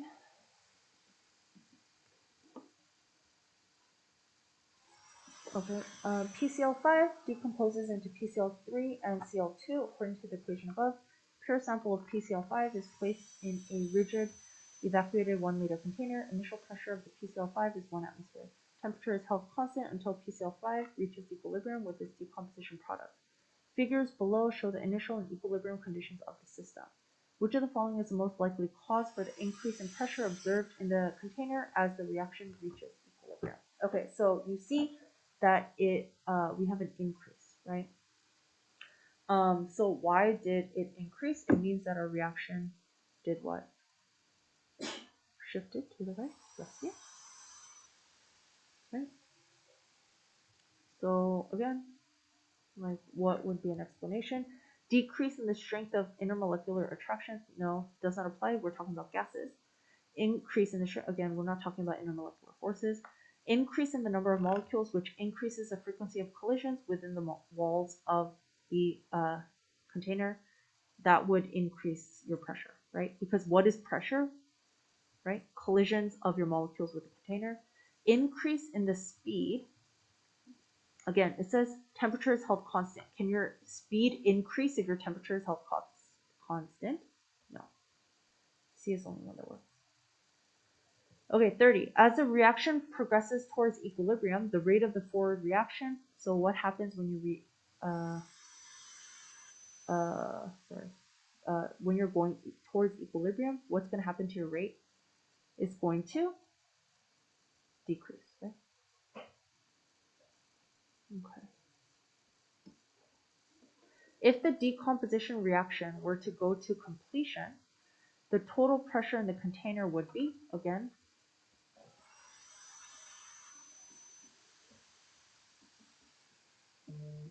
right? This is what? 1 atmosphere, right? 0, 0. Right? Yeah. So what would happen, right? This would break down. If I assume this is going to be, right, 1 mole of gas. Here I have 1 mole, 1 mole, right? So 1 mole of gas turns into 2 moles of gas, so it would double, 8, right? Because what I have here, minus 1 plus 1 plus 1, right? ICE, equilibrium, 0, 1, 1. Overall, it would be 2.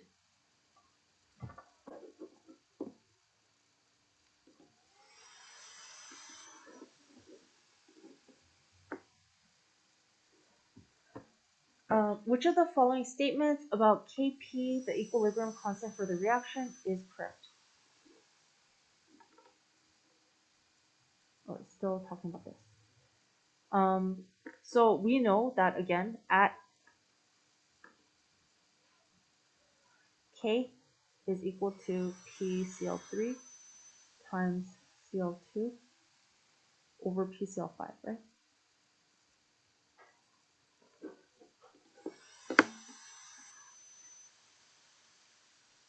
Right.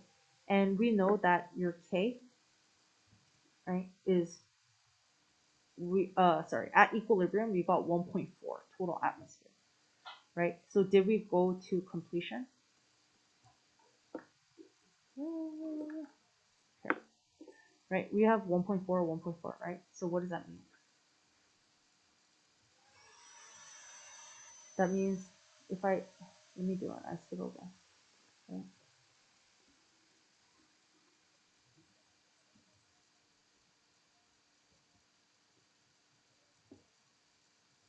right? Minus x plus x plus x, and then 1 minus x, ICE, right?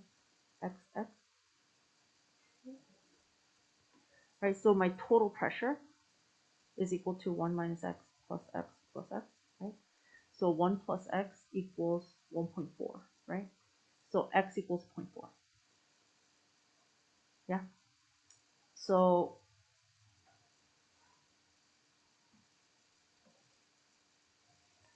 0.4 times 0.4 divided by 1. This is less than 1, yes? Whoa. So your answer will be Kp is less than 1, right? 32p.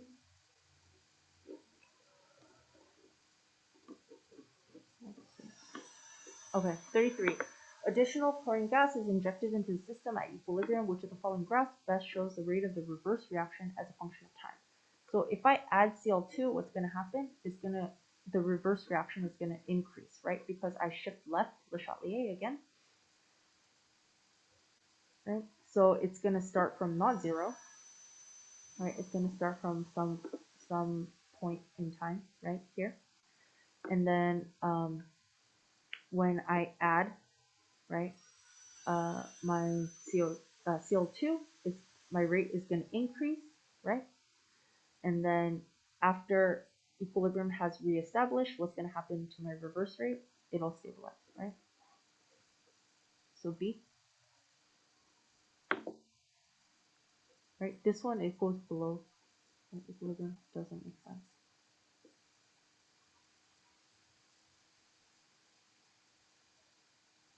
Okay, elements, potassium and chlorine, react directly to form the compound KCl according to the equation above. Refer to the information above and the table below to answer the questions as follows. How much heat is released or absorbed when 0.50 moles of Cl2 is formed from KCl? Okay, so we have this, right? This is for, right, half a mole of Cl2, right? So for this, we can really just divide it by 10, right? And again, it's negative, so, sorry. When C is formed, right, they want the reverse reaction, right? So it's going to be positive, right? So it's absorbed. Right? Again, they're not talking about this reaction. They're talking about the reverse reaction. Yes? So if I flip the reaction, then what happens to delta H?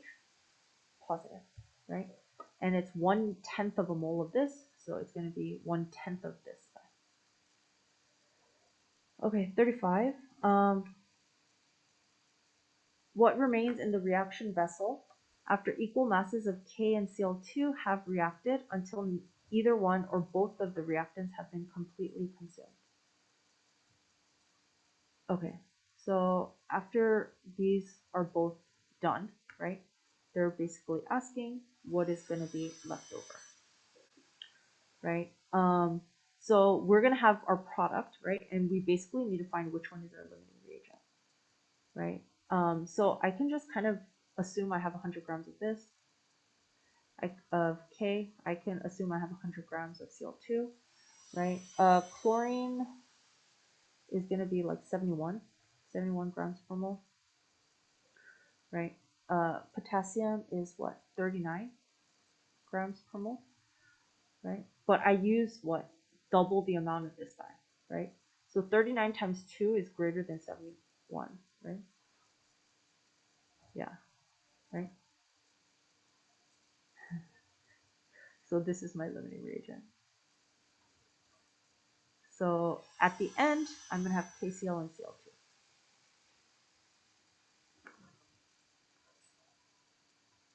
Right? I mean, if you wanted to do it, right, again, for 1 mole of potassium, I get 1 mole of KCl. For 1 mole of half a mole, I mean, of Cl2, I get 1 mole of KCl. Right, so what is my limiting reagent? Again. Okay. 36. Which of the values of delta H for a process in the table is less than 0? Right, so which one is sorry, exothermic. Solid to gas. It's going up your, right? This guy. Solid, solid to liquid, liquid, liquid to gas, gas. Right? If it goes up this way, endothermic. Right? If it goes down this way, exothermic. Right? So this is endo. Right? What is happening here? Potassium is losing an electron. Right? Does potassium want to lose an electron? Yes. Right? What is happening? This is going to be endothermic, right? Cl2 gas, elemental form, breaking up, endothermic, right? Breaking bond, right? ClCl and breaking it, right? Endothermic, right? Chlorine gaining an electron, this is exothermic. Gas turning into solid, right? So you have two ions turning into solid. What is this going to be? Exothermic, right? Because why is this exothermic? We're making a bond, right? Breaking bonds, making bonds. So the answer is Y and Z, which is B.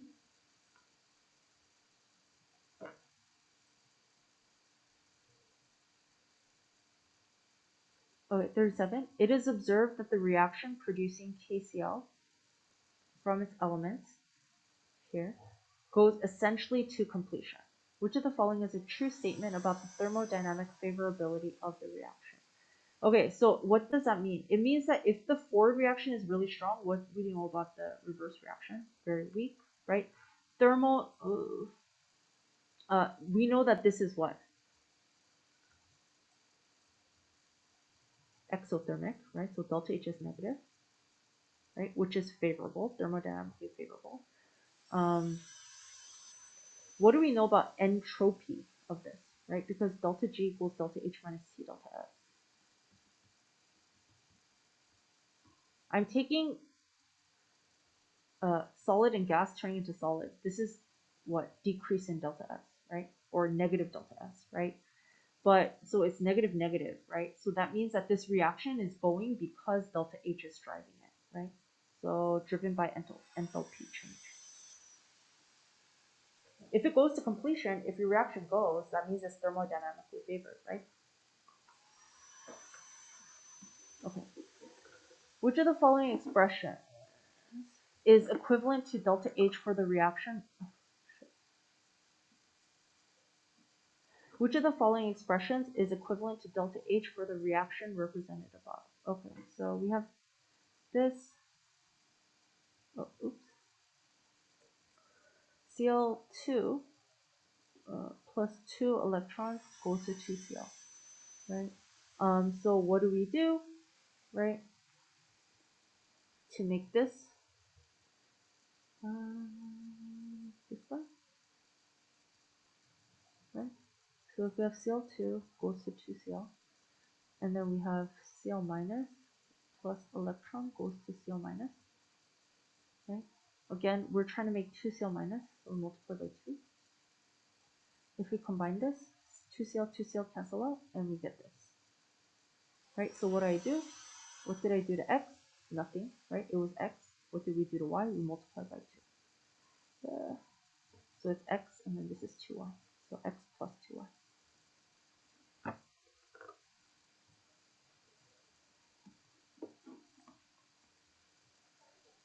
Okay. Experimental apparatus represented above is used to demonstrate the rate at which gases diffuse.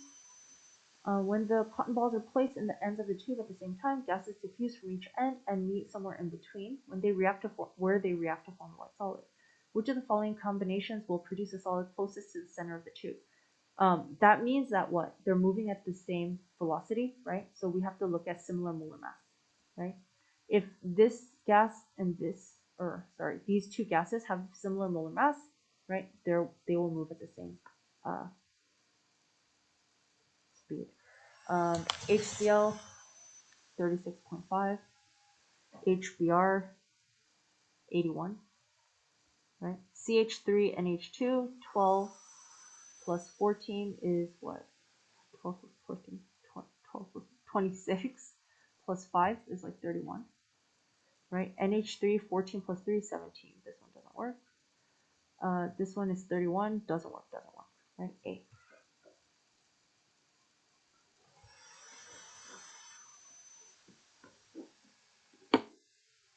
Silicon crystals are semiconductors. Which of the following is a correct reason for the increase in the conductivity of silicon crystals when a small fraction of silicon atoms are replaced with those of a different element? Okay, so you took silicon atoms and you replaced it, right? So either potassium or beryllium. Okay, so let's look at silicon. Silicon 14 Si 28, right? And then phosphorus 15 31, Ge 32 73, right? So again, right? So if you take silicon and replace it with a different element, right? Which one will conduct electricity better, right? Is going to be, let's see, this is 15 protons, 16 electrons, 32 protons, and then, oh, oops, 40. What am I doing? Neutrons. Oh, neutrons, we don't care. 15 electrons. This is 32, 32. This is 14, right? 14. Okay, 32 electrons. But this guy is a phosphorus. I think it's gonna be this one. The increase in conductivity when a small fraction with those of a different element, right? I think it's 40. Yeah, I think it's phosphorus. Um,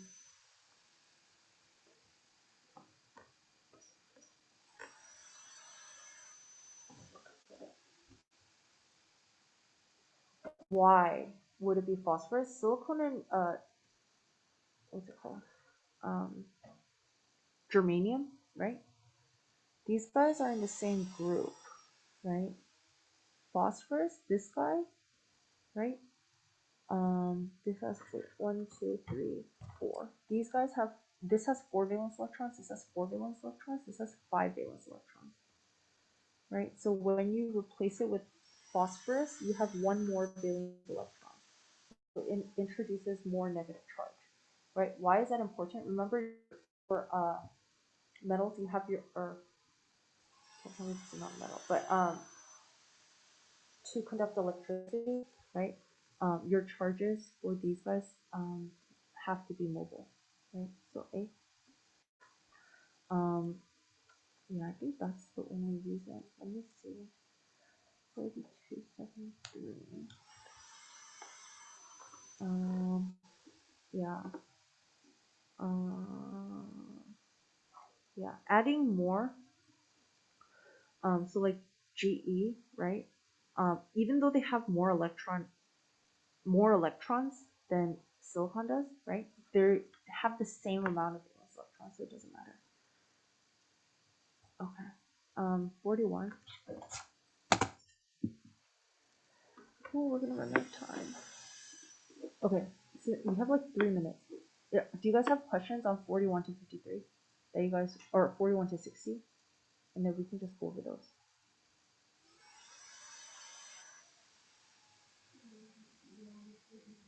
40.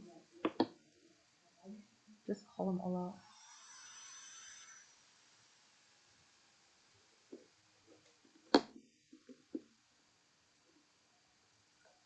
Okay. If the half cell, right, 1 molar in galvanic cells Y and Z is replaced with a half cell containing 5 molar, what will be the effect on the cell voltage of the 2 galvanic cells? Okay. So which one is my anode? Which one is my cathode? Right.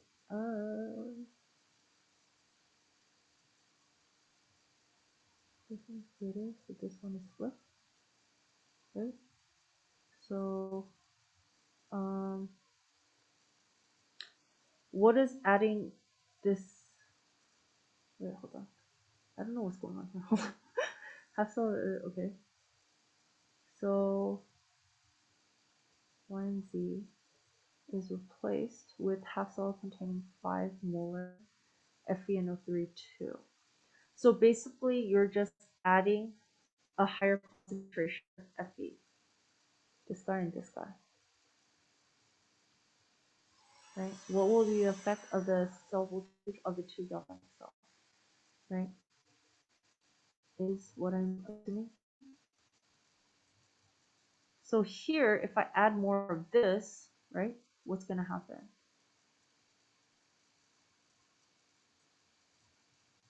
Fe is doing what? It's being reduced, right? So this guy will go up. Fe here is being oxidized, right? So this guy will go down.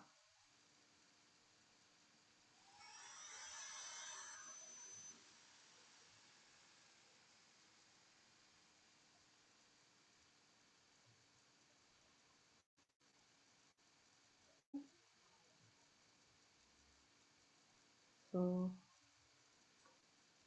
this guy, right? If I increase what is being reduced, my reduction potential or my cell potential, right, will go up. This will go down.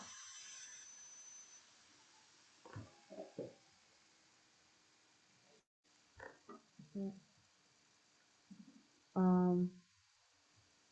Let me see. Any other one?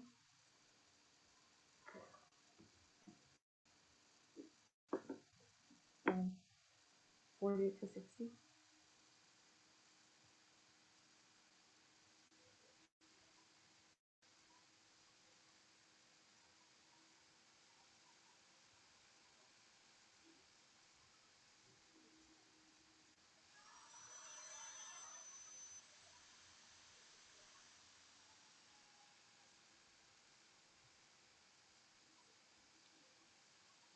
No? Okay, 56. Okay. Beaker X and Y each contain 1 liter. A student combines the solutions to pouring them into a larger, previously empty beaker Z and observes formation of white precipitate. Assuming the volumes are additive, which of the following sets of solutions could be represented by the solution above? Okay, so AgNO3 plus MgCl2 yields AgCl and MgNO3 right? We need to balance this equation, right? So we need a 2 here and a 2 here, right? So we're looking at ratios, right?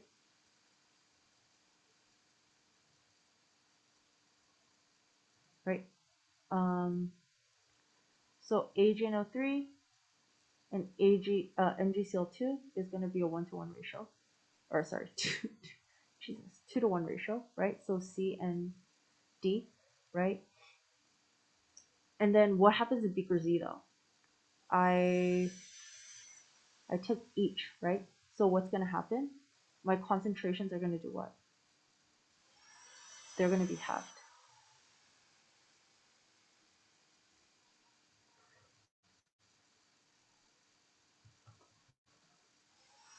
Right? AgCl doesn't have a concentration, right? Now, this is a 1-to-1 ratio. However, we doubled the volume, so it's going to be half the concentration. So D. Okay. Fizzle. This is free.